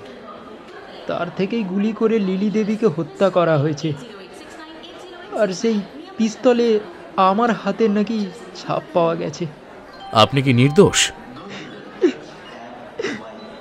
ভগবান সাক্ষী মিস্টার চ্যাটার্জি, আমি নির্দোষ। আমি লিলি দেবীকে হত্যা করব এ কথা ভেবেছি অনেকবার। শেষকালে হয়তো করতামও, কিন্তু এই খুনটা আমি করিনি। আপনার এই বিষয়ে কিছু বলার আছে? বলবার তো অনেক কিছুই আছে মিস্টার চ্যাটার্জি, কিন্তু সে কথা কি কেউ বিশ্বাস করবে? আপনার সাথে সেই স্টেশনে কথা বলে গাড়িতে যখন উঠলাম, তারপর তো আপনি জানেন লিলি দেবীর সাথে আমার কি কথা হয়েছিল। তখন আমি খুব চিন্তায় ছিলাম। তারপরে স্টেশনে আপনি নেমে গেলেন, আর কালো স্যুট পরা এক বৃদ্ধ ভদ্রলোক লিলি দেবীর সাথে দেখা করতে এলেন। ওনারা করিডোরে দাঁড়িয়ে কথা বলছিলেন। আরও কিছু পরে বিমলা আমাকে এক কাপ কফি এনে দিল। ওই কফি আমাদের কাল হলো মিস্টার চ্যাটার্জি। কফিতে নিশ্চয়ই ঘুমের ওষুধ মেশানো ছিল। ঘুম যখন ভাঙলো তখন সব শেষ হয়ে গেছে। মিস্টার কাপুর, আপনি সত্যি বলছেন কিনা আমি জানি না, কিন্তু আপনি একটা কথা প্রথম থেকে মিথ্যে বললেন। কোন ব্যাপারে মিস্টার চ্যাটার্জি? আপনার নাম পুরন্দর কাপুর, তাই না? আপনার অনুমান ঠিক। আমার এই ছদ্মনামের কথা অনেকেই জানতো। এই নাম লিলি দেবী আমাকে দিয়েছিলেন। এবার আমি স্বস্তির নিঃশ্বাস ছাড়লাম। ছেলেটির উপর আমার বিশ্বাস প্রথম থেকেই ছিল। ওর কেসটি আমি গ্রহণ করলাম। তাই বিমলা যখন আমাকে কান্না জড়িত কণ্ঠে বললে, মিস্টার চ্যাটার্জি, আপনি কি আমাদের সাহায্য করবেন দয়া করে? আগে দয়া করে নয়, আনন্দের সঙ্গে। শুনলাম এইখানে আপনার পরিচিত কেউ নেই। আমাকে এখানে সকলে চেনে। যদি বিবেচনা করেন আমার সাথে চলুন। কাপুর পরিবারের বধূর কোনো অমর্যাদা আমি করব না। তুমি স্বচ্ছন্দে যেতে পারো বিমলা। চ্যাটার্জি সাহেব আমাদের বিশিষ্ট বন্ধু। লক্ষণ সিং এর সাথে কয়েকটা প্রয়োজনীয় কথা বললাম আমি। কথা শেষ করে আমি বিমলাকে নিয়ে আমার দিদির বাড়ি পার্ক সার্কাসের দিকে রওনা হলাম। সারা পথ আমার সাথে বিমলা একটিও কথা বললে না। চুপ করে গাড়ির মধ্যে বসে রইল সে। তার মনের অবস্থা বুঝে আমিও আর তাকে বিরক্ত করলাম না। বিমলা আজ 2 দিন হলো আমার দিদির বাড়িতে আছে। বলা বাহুল্য, তাকে পেয়ে এবং এমন ফ্যামিলি পেয়ে উভয় সন্তুষ্ট। মিস্টার গুপ্তর কেসটা নিয়ে আমি একটু ব্যস্ত এখন। দিল্লিতে একটি বড় দল আছে যারা আন্তর্জাতিক নারী ব্যবসায় এবং গোপনে চোরাই সোনার ব্যবসা করে। দিল্লির অফিসে হানা দিয়ে বহু কাগজপত্র এবং টাকা উদ্ধার করেছে। তার সঙ্গে খবরও পেয়েছি কলকাতায় তাদের প্রধান কেন্দ্র, এবং রহস্যের প্রধান নায়ক এসেছে একটা বড় সুযোগের আশায়। তবে এই সুযোগ নারী না টাকা তা অবশ্য এখনও ঠিক ধরতে পারছি না। মিস্টার গুপ্তর প্রতিদিন রাতে একবার করে ট্রাঙ্ক কল করেন। ফোন করছে শ্যামলাল। বিমলার সাথে তাকেও আমি দিদির বাড়ি রেখে এসেছিলাম, কারণ শ্যামলালের চেয়ে ভালো পাহারাদার আর কোথাও পাবো কি আমি? আজ কাপুর সাহেব না কে একজন বিমলা দিদিকে টেলিফোন করেছিল। ফোনে কথা বলতে বলতে খুব কাঁদছিল। আমি শেষকালে জামাইবাবুকে ডেকে বলে দিতে বললাম তোমার ফোন নম্বরটা। ভালো করেছো। তুমিও খেয়াল রাখবে বিমলার সাথে কেউ যেন দেখা না করে, আর আমার বিনা অনুমতিতেও যেন কোথাও না যায় সে। আমি কোথায় খাওয়া দাওয়া করেছি সেই সম্বন্ধে প্রশ্ন করে অতঃপর শ্যামলাল ফোন ছেড়ে দিল, আর আমিও লালবাজারে গাড়ি ঘোরালাম, কারণ জরুরি কথা আছে। ডিটেকটিভ ডিপার্টমেন্টের সুধীরবাবু বললেন 12/6 বিডন স্ট্রিটের সুরেন্দ্রের ফ্ল্যাটে প্রায় দিল্লি থেকে টাস্ক ফোন আসে। তাতে নানা রকম নাকি কথা শোনা যায়। আমি বাড়ির নম্বরটা টুকে নিয়ে ফোন ছেড়ে দিলাম। ঠিক করলাম কাল সকালে ওই ফ্ল্যাটটাতে হানা দেব। চাকর এসে কার্ড দিল, বাইরের ঘরে এক ভদ্রলোক আমার সঙ্গে দেখা করতে চান। কার্ড পড়লাম, আর.এন. কাপুর, ব্যাংকার। ড্রেসটা বদলে নিচে গেলাম। আমাকে দেখে সোফা থেকে উঠে দাঁড়ালেন রবীন্দ্রনাথ কাপুর। লক্ষ্য করলাম প্রথম দিনের সেই সতেজ ভাবটা এখন আর নেই। তবে নিশ্চয়ই প্রীতমের সাথে দেখা হয়েছে। আমাকে আর কথা বলতে হলো না। সোজা এগিয়ে এসে তিনি আমার দুটি হাত ধরে ধরা গলায় বললেন, আপনার কাছে আবার আসতে হলো মিস্টার চ্যাটার্জি। দয়া করে আমার ছেলের কেসের সঠিক অনুসন্ধান করে দিন। স্থির হয়ে বসুন মিস্টার কাপুর, আপনার সব কথা আমি শুনছি। অনুসন্ধান করা আমার পেশা। যথাসাধ্য আমি চেষ্টা করবক্ষণ। কি ছেলের সাথে দেখা হয়েছে আপনার? না করলেই ভালো ছিল মিস্টার চ্যাটার্জি।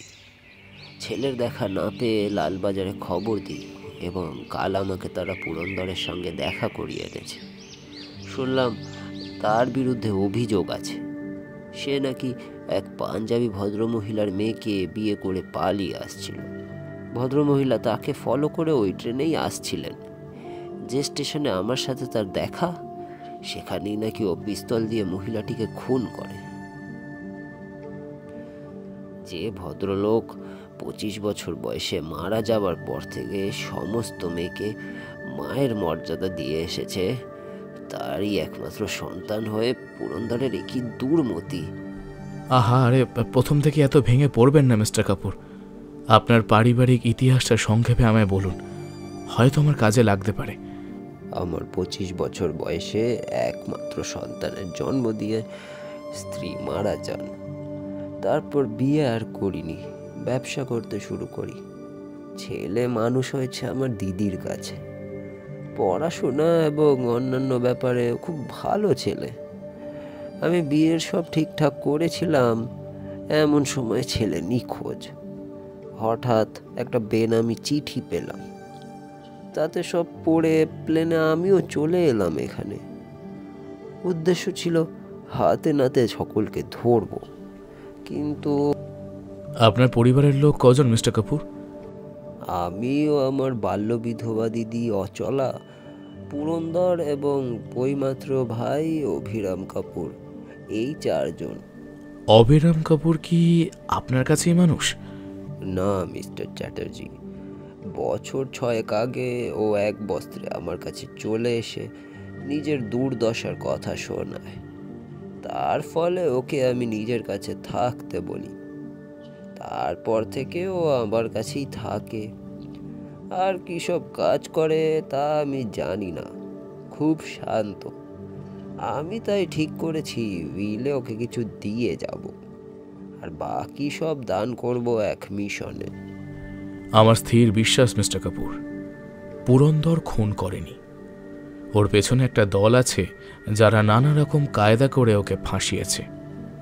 আর যে মেয়েটিকে পুরন্দর বিয়ে করেছে তার মতো সুন্দরী আমি খুব কম দেখেছি। যদি আমাকে বিশ্বাস করেন তবে একদিন ওর সঙ্গে দেখা করুন। যদি পছন্দ না হয় তাহলে তো কথাই নেই, তবে আমার ধারণা আপনার পছন্দ হবে। পদ্ম তো পাকেই জন্ম নেয় মিস্টার কাপুর। কিছুক্ষণ গুম হয়ে বসে রইলেন রবীন্দ্রনাথ কাপুর, তারপর উঠে দাঁড়িয়ে বললেন, বেশ, যখন আপনি বলছেন যাব, ঠিকানা দিন। আমাদের জাতের মেয়েদের আপনি চেনেন না মিস্টার চ্যাটার্জি, তাই অত সার্টিফিকেট দিচ্ছেন। দেখা যাক। মিস্টার কাপুর চলে গেলেন। লালবাজারে খবর নিয়ে জানলাম মিস্টার গুপ্তর কেসটা ক্রমশই জটিল হয়ে যাচ্ছে। নারী এবং টাকা কোনোটাই বাকি নেই, সব রীতিমতো পাচার হয়ে যাচ্ছে। রাত আন্দাজ 11টা হবে। আমি বিডেন স্ট্রিটের দিকে রওনা হলাম। ছোট্ট বাড়ি, সামনে লোহার রেলিং লাগানো, দরজা একটা ছোট্ট নাম প্লেট, অনিল ব্যানার্জি, অ্যাডভোকেট, কলিকাতা। মুখে নামটা দুবার পড়ে মনের খাতায় লিখে নিলাম। বাড়িতে কোথাও আলো নেই। কোন রাস্তা দিয়ে বাড়ির ভেতরে প্রবেশ করব ভাবছি, এমন সময় একটা ছোট্ট চকলেট রঙের ফোর্ড গাড়ি দরজার সামনে দাঁড়ালো। মুখে গোপ দাড়ি, পরনে কালো স্নার্ট, মাথায় সাদা পাগড়ি। একজন মধ্যবয়সী লোক চাবি বের করে দরজা খুলে ভেতরে চলে গেলেন। মিনিট খানেকের মধ্যে ট্রেনেদের দিকে চকলেট রঙের ফোর্ড গাড়িটা ছুটে চলল। 1 সেকেন্ডের মধ্যেই আমি আমার কর্তব্য ঠিক করে ফেললাম। আমার অস্টিন গাড়িও সঙ্গে সঙ্গে স্টার্ট নিল ওই ফোর্ড গাড়িকে ধাওয়া করার জন্য।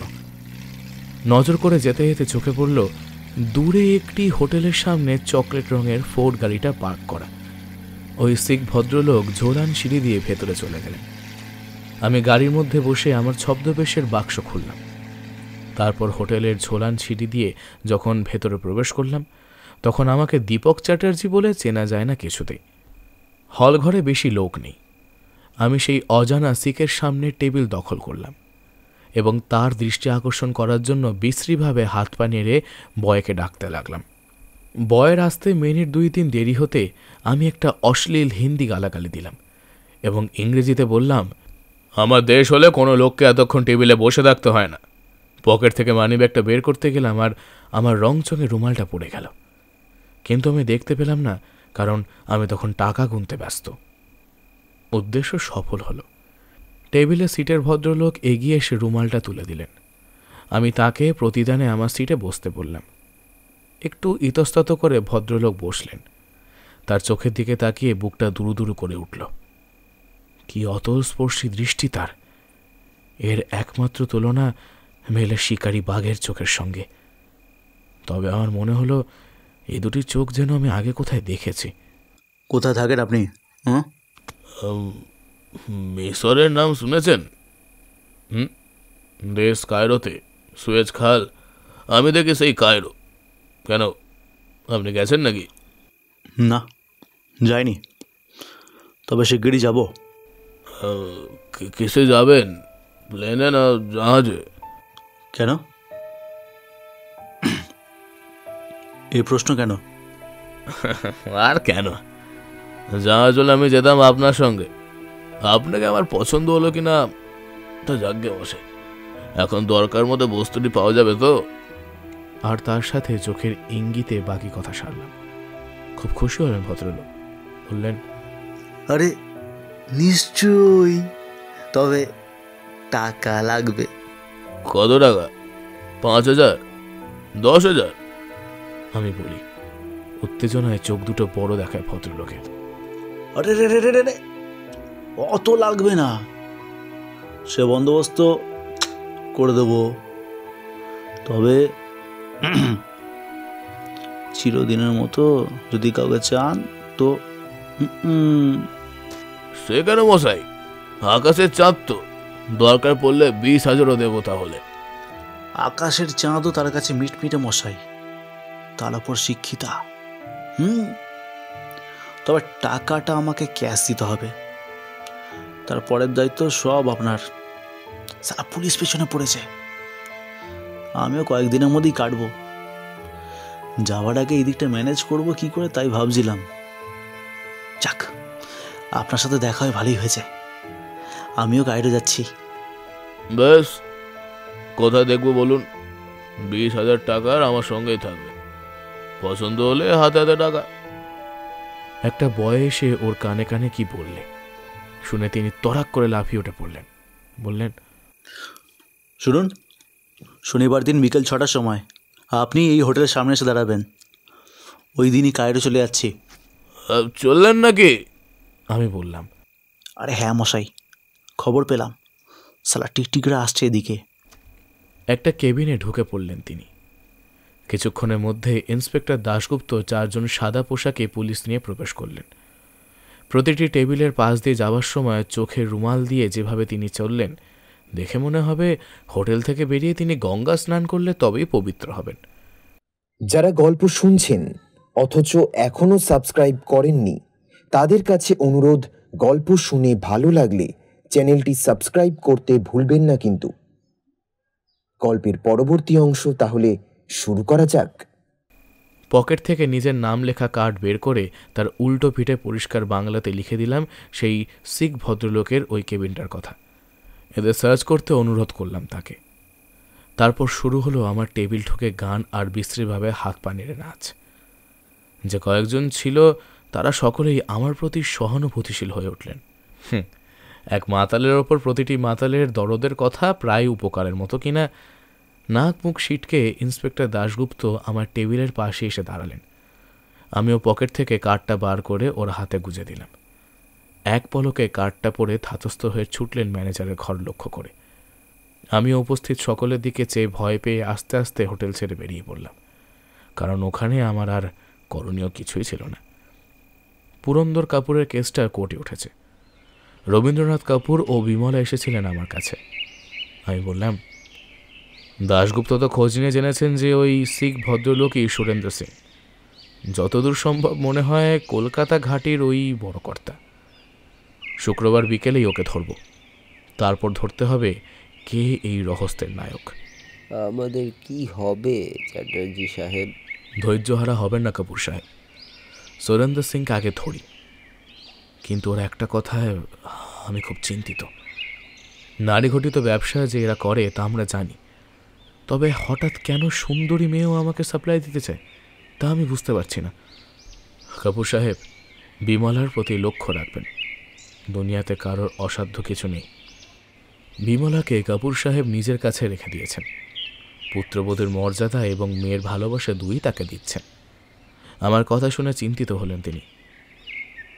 আমি বললাম, আপনি এক কাজ করুন মিস্টার কাপুর, আপনার ভাই অভিরাম কাপুরকে ট্রাঙ্ক কল করে কলকাতায় আনিয়ে নিন। বলা যায় না তো কত কি দরকার হতে পারে, বিশেষ করে আপনি যখন দিল্লি সমাজ সম্পর্কে কিছু জানেন না। তাছাড়া মিসেস কাপুরকেও 24 ঘন্টা পাহারা দেওয়া যাবে। কথাটা আপনি খারাপ বলেননি চ্যাটার্জি সাহেব, আমি আজই ফোন করে দিচ্ছি। ওরা চলে যাবার কিছু পরে বেয়ারা এসে একটা চিঠি দিয়ে গেল। পরিষ্কার সাদা কাগজে টাইপ করে ইংরেজিতে লেখা, প্রিয় মিস্টার চ্যাটার্জি, আমাকে ধরবার চেষ্টা করবেন না, তাতে প্রাণহানির আশঙ্কা আছে। চিঠিখানা পড়ে টেলিফোনটা তুলে নিয়ে অ্যাডভোকেট অনিল ব্যানার্জিকে ফোন করলাম। একটু পরে ফোনে ভেসে এলো এক গম্ভীর কণ্ঠ। হ্যালো, আপনি কে? আমি অনিল ব্যানার্জি কথা বলছি। নমস্কার, আমি পুলিশের তরফ থেকে কয়েকটি বিষয়ে অনুসন্ধান করছি। এই ব্যাপারে আপনার সাহায্য চাই, তাই আপনাকে বিরক্ত করতে বাধ্য হলো। আপনার নাম? আমার নাম দীপক চ্যাটার্জি, প্রাইভেট ডিটেকটিভ। ও নমস্কার, আপনার নাম শুনেছি। শুনে খুব খুশি হলাম। তা কি বিষয়ে আপনি জানতে চান বলুন। আপনার বিডেন স্ট্রিটের বাড়িটা কি সবটা ভাড়া দিয়েছেন? হ্যাঁ, দিল্লির এক ভদ্রলোক মাসিক 400 টাকা ভাড়ায় বাড়িটা 4 বছরের জন্য লিজে নিয়েছে। প্রতি মাসে কি আপনি নিয়মিত ভাড়া পান? প্রতি মাসের 1 তারিখে তিনি নিয়মিত ভাড়া মানি অর্ডার করে পাঠিয়ে দেন। ভদ্রলোকের নাম? মুকুন্দলাল। তার সম্বন্ধে কি আর কিছু জানেন? না, এমনকি তিনি কখন এখানে থাকেন বা না থাকেন তাও জানতে পারি না। আশ্চর্য তো। হ্যাঁ, ভদ্রলোকের সত্যি একটু রহস্যময় বলে মনে হয় আমার। তবে ওই নিয়মিত ভাড়া পাই বলে ওইসব নিয়ে আর মাথা ঘামাই না। আমি বুঝতে পারলাম যে তার কাছ থেকে আর কিছু জানা যাবে না। অগত্যা রিসিভার নামিয়ে রাখলাম। তারপর আমি ছুটলাম রবীন্দ্রনাথ কাপুরের হোটেলের অভিমুখে। আমাকে দেখে রবীন্দ্রনাথ কাপুর হাসতে হাসতে বললেন, বিমলা মা সবে মাত্র চায়ের অর্ডার দিয়েছে, আর এমন সময় আপনি হাজির। আপনি কি জ্যোতিষবিদ্যাও জানেন নাকি মিস্টার চ্যাটার্জি? বিমলা মুখ লুকিয়ে হাসল। ওর দিকে চেয়ে আমি বললাম, আচ্ছা কাপুর সাহেব, মুকুন্দলাল নামে কোনো ভদ্রলোককে আপনি চেনেন? আর্তনাদ করে উঠল বিমলা। কেন? তিনি কি করেছেন? ওই ভদ্রলোকই যে আমার বাবা। আমার কথার ইঙ্গিত ধরতে পেরেছিল মিস্টার কাপুর, তাই বিমলার কথা শুনে বেদনায় ভরে গেল তার মুখ। এত বড় বংশের একমাত্র পুত্রবধূ, কিন্তু কি খনিত তার পিতামাতার পরিচয়। সহ্যের সীমা বুঝি আর থাকে না। বিমলাকে বললাম, ওকে ট্রাঙ্কল করবার যদি সুবিধা থাকে তবে আজই আপনি কলকাতায় আসতে বলে দিন। পুরন্দরের কেস সম্বন্ধে অনেক খবর আমরা পেতে পারি। আমি এখনই ফোন করে দিচ্ছি। যদি বাবাকে পেয়ে যাই তবে সকালের প্লেনে চলে আসতে পারবেন। তারপর মিস্টার কাপুরের পাংশু মুখের দিকে চেয়ে আমাকে ধরা গলায় বললে, আপনি বিশ্বাস করবেন কিনা জানি না চ্যাটার্জি সাহেব, কিন্তু সত্যি বলছি, আমার বাবা নিরাপদ।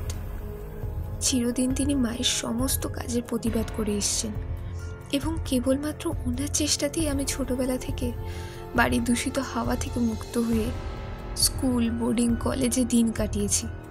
শেষ অবধি মায়ের প্রভাব থেকে কতটা দূরে থাকতে পারতাম জানি না, তবে ভগবান যে আজও আছেন তারই প্রমাণস্বরূপ পুরন্দর এসে দাঁড়ালো আমার জীবনে। আজ পরমেশ্বরের কাছে এই প্রার্থনা করি, প্রভু পুরন্দরের প্রাণ ভিক্ষা দাও। প্রতিদানে যদি আমার প্রাণ দিতে হয় আমি সানন্দে রাজি আছি। মা বিমলা, কান্নাকাটি করো না। কোনো ভালো জিনিস পেতে হলে কিছু ত্যাগ করতে হয়।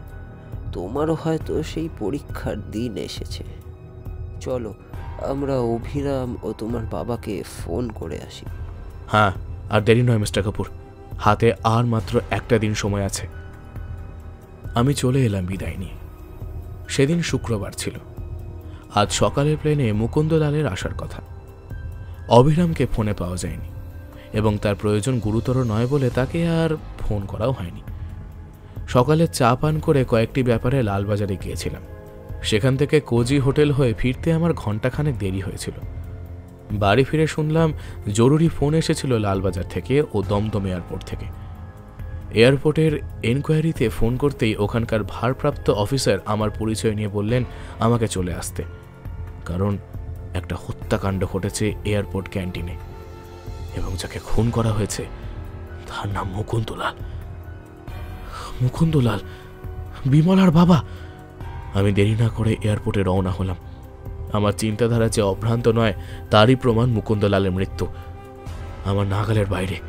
প্রকৃত অপরাধী তবে একটা কথা বোঝা গেল, বিমলার বাবা সম্পূর্ণ নির্দোষ ছিলেন না এবং সেই জন্য হয়তো তিনি আসার সময় তার কোনো ওই জাতীয় বন্ধুকে ফোন করে জানিয়েছিলেন। ক্যান্টিনে চা খেতে খেতে হয়তো কোনো আলোচনা হয়েছিল এবং হয়তো মেয়ের স্বার্থের প্রতিকূলে কোনো কাজ তিনি করতে চাননি, ফলে আততায়ী চরম ব্যবস্থা গ্রহণ করে। কিন্তু বিমলা এবং মিস্টার কাপুরের দৃষ্টি এড়িয়ে মুকুন্দলাল গেলেন কি করে আততায়ীর কাছে? তবে কি মিস্টার কাপুর মুকুন্দলালকে রিসিভ করতে যাননি? এয়ারপোর্টের শান্তি সৌন্দর্য মুকুন্দলালের মৃত্যুতে এতটুকুও ক্ষুণ্ণ হয়নি। এই বিশাল পৃথিবী কারো তোয়াক্কা রাখে না, যথারীতি চলে তার কাজ।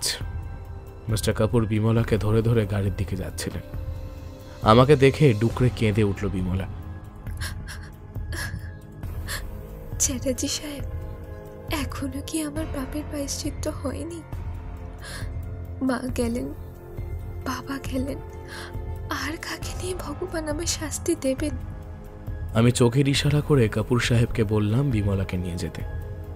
ওকে পরে ফোন করব তাও বলে দিলাম। তারপর বিমলাকে সান্ত্বনা জানিয়ে এনকোয়ারির দিকে রওনা হলাম। মুকুন্দলালকে সুশ্রী বলা চলে না, তবে পোশাক পরিচ্ছদ মন্দ না। জীবনের অস্বস্তিকর ক্লান্তির চোখের কোণে কালি হয়ে জমে আছে। দাশগুপ্ত বললেন, যে প্লেনে মুকুন্দলাল এসেছিলেন সেটা সময়ের 15 মিনিট আগে আসে। সম্ভবত ছদ্মবেশে আততায়ী অপেক্ষা করছিল। ওকে নিয়ে ক্যান্টিনে চা খেতে যায়, তারপর কখন ওর পেয়ালাতে বিষের পুড়িয়া মিশিয়ে দেয়। যে চা সার্ভ করছিল ওদের টেবিলে সে বলেছে তিনি যখন টেবিলে মাথা রেখে শুয়ে পড়লেন তখন তিনি দ্বিতীয় বয়কে বলেছিলেন যে ওনার মাথা ধরেছে, তাই ওষুধ আনতে যাচ্ছে। চায়ের দাম বাবদ 5 টাকার নোট দিয়ে গিয়েছিল। 10 মিনিট পরেও যখন দেখলো দ্বিতীয় বাবু ফেরেনি, তখন সে ভাঙানি দিতে গিয়ে প্রথম বাবুকে ডাকতে গিয়ে দেখে তিনি মৃত। আপনি লোকটার যে বর্ণনা দিলেন মিস্টার দাশগুপ্ত, তাতে সুরেন্দর বলেই মনে হচ্ছে। কি সাহস, প্রকাশ্য দিবালোকে কাজ করল। যাই হোক, লাশ মর্গে পাঠিয়ে দিন। আজ বিকেলের কথা মনে আছে তো? বিকেল 5টা থেকে আপনারা হাজির থাকবেন। আমি ওর হাতে নকল টাকার বান্ডিল তুলে দিলেই আপনি সঙ্গে সঙ্গে অ্যারেস্ট করবেন। খুব সাবধান, লোকটা কিন্তু ভীষণ ধরিবাজ। বিকেল 5টার সময় টেলিফোন বেজে উঠল। আওয়াজটা শুভ বলে মনে হলো না। ফোন ধরতেই ওপার থেকে রবীন্দ্রনাথ কাপুরের কণ্ঠ কানে এলো। মিস্টার চ্যাটার্জি, আজ কিছুক্ষণ থেকে বিমলাকে পাওয়া যাচ্ছে না, কি করব? ওর পাপের বোঝা পূর্ণ হয়েছে। আপনি শিগগিরই এসপ্ল্যানেটে কোজি হোটেলে চলে যান এবং ইন্সপেক্টর দাশগুপ্তর কাছ থেকে কি করতে হবে জেনে নেবেন। ভয় নেই, বিমলাকে আজই পাওয়া যাবে। কাটায় কাটায় বিকেল 5টায় গাড়িটা এসে দাঁড়ালো কোজি হোটেলের সামনে। দেখলাম চালকের আসনে আরেকজন বসে। গাড়ি স্টার্ট বন্ধ হলো। পাশের দরজা থেকে এক লাফে সুরেন্দর সিং নেমে এলো। আমাকে আদাব জানিয়ে সে একটা বড় ছবি আমার হাতে তুলে দিল। অপূর্ব সুন্দরী এক নারী মূর্তি। কোনো সন্দেহই নেই যে সেই ছবি রবীন্দ্রনাথ কাপুরের পুত্রবধূ বিমলার। এ দেখুন কেমন মেয়ে, সুন্দর নয়? কথাবার্তা আরো ভালো খাঁ সাহেব। এ কি, আপনার তো সেদিন দাড়ি দেখেছিলাম, আজ কোনো চিহ্ন দেখছি না কেন? তবে তবে কি? 1 সেকেন্ডের মধ্যে আমার হাত থেকে ছবিটা কেড়ে নিয়ে সুরেন্দর সিং গাড়ি থেকে উঠল, আর আমিও উপায় না থেকে চিৎকার করে উঠলাম, আসামি পালাচ্ছে, পুলিশ পুলিশ! দুজন পুলিশ ছুটে আসছিল। তাদের দিকে ফাঁকা ফায়ারিং করতে তীরের মতো ছুটে গাড়িটা বেরিয়ে গেল। সামান্য ভুলে ব্যাপারটা গেল উল্টে। ঘটনার আকস্মিকতায় সকলে হতবাক। একটা তুচ্ছ দাড়ি, হায় হায়! আমি বললাম, ওকে এক্ষুনি ধরার প্রয়োজন, কারণ ও আজই কায়রো পালাচ্ছে, সঙ্গে বিমলাকে নিয়ে যাচ্ছে। কিন্তু যাচ্ছে কি সে, প্লেনে না জাহাজে? চলুন। অনিল ব্যানার্জির গাড়িতে উঠে পড়লাম। বাড়িতে সেখানেই সুরেন্দর থাকে। দরজার তালা ভাঙা হলো। পুলিশের দল চারিদিকে আঁতিপাতি করে খুঁজতে লাগলো। হঠাৎ আমার হাতে এলো একটা কাগজ। এক পিঠে কি সব হিসেব লেখা, আর অপর পিঠে উড়োজাহাজ কোম্পানির বিজ্ঞাপন। চিৎকার করে উঠলাম, চলুন সকলে এয়ারপোর্টে, আমার দৃঢ় বিশ্বাস ও প্লেনে যাচ্ছে। লালবাজার থেকে একটি দলকে ইন্সপেক্টর পালিতের নেতৃত্বে পাঠানো হলো Khidirpur port police officer mister ঘোষের কাছে। আমরা ছুটলাম এয়ারপোর্ট অভিমুখে। প্লেন আসতে তখনও মিনিট 10 বাকি। যাত্রীরা সব কাস্টমে। অনুসন্ধান করে যাত্রী তালিকায় সুরেন্দর সিং এর নাম পাওয়া গেল না। যে কয়েকজন মহিলা যাত্রী আছেন সকলেই স্বামী সহ। আমি জানতাম ও নিজের নামে যাবে না। আমার আর ধৈর্য থাকছে না মিস্টার চ্যাটার্জি, আমার মনে হচ্ছে গিয়ে এক্ষুনি। প্রথম ঘোষণা শুরু হয়ে গেল। যাত্রীরা দাঁড়ালেন, যাওয়া শুরু হয়ে গেল। দ্বিতীয় ঘোষণা শেষ হবার সঙ্গে সঙ্গে চিৎকার করে উঠলেন দাশগুপ্ত, ওই তো আমাদের আসামি, পুলিশ পুলিশ! এবার আর পুলিশের ক্ষিপ্রতা ব্যর্থ হলো না। সকলের সহযোগিতায় ধরা পড়ল সুরেন্দর সিং। আমার বিমলা মা কোথায় মিস্টার চ্যাটার্জি? যিনি বোরখা পরে দূরে নিশ্চল হয়ে দাঁড়িয়ে আছেন, অনুমান করছে তিনিই বিমলা। কোনো কড়া রকমের মরফিয়া ইনজেকশনে বেচারি আচ্ছন্ন। মিস্টার দাশগুপ্ত, আপনি গিয়ে ওর ঢাকা খুলে দিন। তা যাচ্ছি, কিন্তু যাওয়ার আগে মহাপ্রভুকে একবার ভালো করে দর্শন করে যাব না? সুরেন্দর সিংকে হাত করা লাগিয়ে ব্যঙ্গোক্তি করলেন দাশগুপ্ত। প্লেনের লিস্টে তো ছদ্মনাম দেওয়া হয়েছে, বলে ওই নামটাও ছদ্ম নয় তো? আর পোশাক পরিচ্ছদ? দড়ি ধরে এক টান দিলেন দাশগুপ্ত, আর তখনই ঘটে গেল একটা অদ্ভুত পরিবর্তন। দাড়ি, গোঁফ, গালপাট্টা সব একে একে খুলে গেল। বিস্ময় যেন আর্তনাদ করে উঠলেন রবীন্দ্রনাথ কাপুর। এ কি মিস্টার চ্যাটার্জি, এই সমস্ত কাণ্ডের নায়ক আমারই ভাই অভিরাম? হ্যাঁ, শুধু তাই নয়, এই অভিরাম কে জানেন? কে? এ হলো ভারত বিখ্যাত ক্রিমিনাল দস্যু দলপতি বীরভদ্র। দস্যু বীরভদ্র? হ্যাঁ। সবাই অবাক, এ কি অবিশ্বাস্য ঘটনাচক্র। লালবাজার পুলিশ হেডকোয়ার্টার্সের একটি কক্ষ পুরন্দর ছাড়া পেয়ে দেখা করতে এসেছিল তার ওপরওয়ালা অফিসারদের সঙ্গে। সঙ্গে ছিলেন রবীন্দ্রনাথ কাপুর, বিমলা এবং আমি, আর ইন্সপেক্টর মিস্টার দাশগুপ্ত। ওরা আজ যাবে গয়াতে বিমলার বাবা মায়ের শ্রাদ্ধ শান্তির জন্য, তারপরে যাবে দিল্লি। মিস্টার দাশগুপ্ত আমাকে বললে, মিস্টার চ্যাটার্জি, এই কেসটার ঘটনাগুলো একবার বুঝিয়ে বলুন। আমি বলতে লাগলাম। যৌবনেই অভিরাম অসৎ সঙ্গে পড়ে নষ্ট হয়ে যায়, পার্থিব সুখভোগের জন্য লালায়িত হয়, কিন্তু তার জন্য চাই টাকা। সে টাকা সহজে উপায় করা যায় অন্য পথে, তাই সেই পথ ধরল সে। দেখতে দেখতে বিরাট একটা দলে সে দলপতি হয়ে বসল। বীরভদ্র সারা ভারতে অপরাধ জগতের মুকুটমণি হয়ে পড়ল। নাম নিল, তবে থাকতো খুব গোপনে, কেউ তাকে চিনত না। প্রথমে হীরার লকেটের ব্যাপারে তার সঙ্গে আমার সংঘর্ষ হয়। তার নাম না জানলেও তার আকৃতি, কণ্ঠস্বর, হাতের লেখা সব জানতে পারি আমি। ওই সময় লিলি দেবীর সঙ্গে তার আলাপ হয়। তার মেয়েটিকে তিনি দেখালেন, আর তার সঙ্গে সঙ্গে শুরু হয়ে গেল একটা ষড়যন্ত্র। লিলি দেবীর রাগ ছিল রবীন্দ্রনাথের উপরে, কারণ তার পার্সোনাল কিছু টাকা ছিল রবীন্দ্রনাথের ব্যাংকে। ব্যাংক ফেল পড়ায় তার টাকাটা মারা যায়। অভিরামের পরামর্শে পুরন্দরের সঙ্গে দেখা হয় বিমলার। সেই সময় ঘটল একটা ঘটনা। অতএব তীর নিক্ষেপ ব্যর্থ হল না, রেজিস্ট্রি করে বিয়ে হয়ে গেল। বেনামিতে সেটা অভিরাম জানিয়ে দিল রবীন্দ্রনাথকে। এই ষড়যন্ত্রের কথা কিন্তু পুরন্দর বা বিমলা কেউ জানত না। ট্রেনের কামরায় কফিতে ঘুমের ওষুধ মিশিয়ে দিয়েছিল অভিরাম। ওরা যখন কফিকে আচ্ছন্ন হয়ে গেল, তখন সাইলেন্সার যুক্ত পিস্তল দিয়ে লিলি দেবীকে হত্যা করে সে। তারপর পিস্তলটা পুরন্দরের হাতে গুজিয়ে দিয়ে পালিয়ে যায়। অভিরাম নিজের প্ল্যান অনুযায়ী বিমলাকেও সরাতে চেয়েছিল। তার মতলব ছিল অন্য সম্পত্তি হাত করা, কিন্তু আমি এসে পড়লাম মাঝখানে, তাই সব গোলমাল হয়ে গেল। রবীন্দ্রনাথের সম্পত্তির ওয়ারিশন হওয়া গেল না। মুকুন্দলালকে হত্যা করেছিল অভিরাম, তার কারণ তিনি প্রথমে হাত মিলিয়ে চললেও পরে আর রাজি হননি। বোধহয় নিজের মেয়েকে তিনি ভালোবাসতেন, তার ভবিষ্যৎ ভেবেই তিনি ওর সঙ্গে হাত মিলিয়ে চলতে চাইলেন না। উফ, এত সব ঘটেছে, ভাবতেও গা শিউরে ওঠে। আমার ভাই হয়ে, এত বড় বংশের ছেলে হয়ে তার এই মতি, ছি ছি ছি ছি, ভাবতেও লজ্জা করে। ওকে নিয়ে আপনারা যা খুশি করুন, আমি কোনো আপত্তি করব না বলে তিনি একটা চেক লিখে তা তুলে দিলেন আমার হাতে। দেখলাম সেটা 5,000 টাকার চেক। তারপর বললেন, সত্যি আপনি মহৎ কাজ করেছেন দীপক বাবু, আপনাদের সকলকে অশেষ ধন্যবাদ। আহা, আরে আবার চেক কেন? শুধু আমি নই, বিমলা আর পুরন্দরও আমাকে বারবার অনুরোধ করেছে টাকাটা দিতে।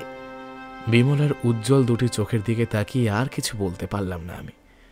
যারা গল্প শুনছেন অথচ এখনো সাবস্ক্রাইব করেননি, তাদের কাছে অনুরোধ, গল্প শুনে ভালো লাগলে চ্যানেলটি সাবস্ক্রাইব করতে ভুলবেন না কিন্তু। গল্পের পরবর্তী অংশ তাহলে শুরু করা যাক। 1 মাস পরে একটি বিয়ের কার্ড পেলাম। আগে পুরন্দর আর বিমলার বিয়ে হয়েছিল রেজিস্ট্রি করে। এবার রবীন্দ্রনাথ কাপুর একটা উৎসবের ব্যবস্থা করছেন। তাতে আমাকে, মিস্টার গুপ্তকে আর অন্যান্য পুলিশ অফিসারদের নিমন্ত্রণ করেছেন তিনি। নিমন্ত্রণ পত্রটা পেয়ে অসীম আনন্দে মন যেন ভরে উঠল আমার।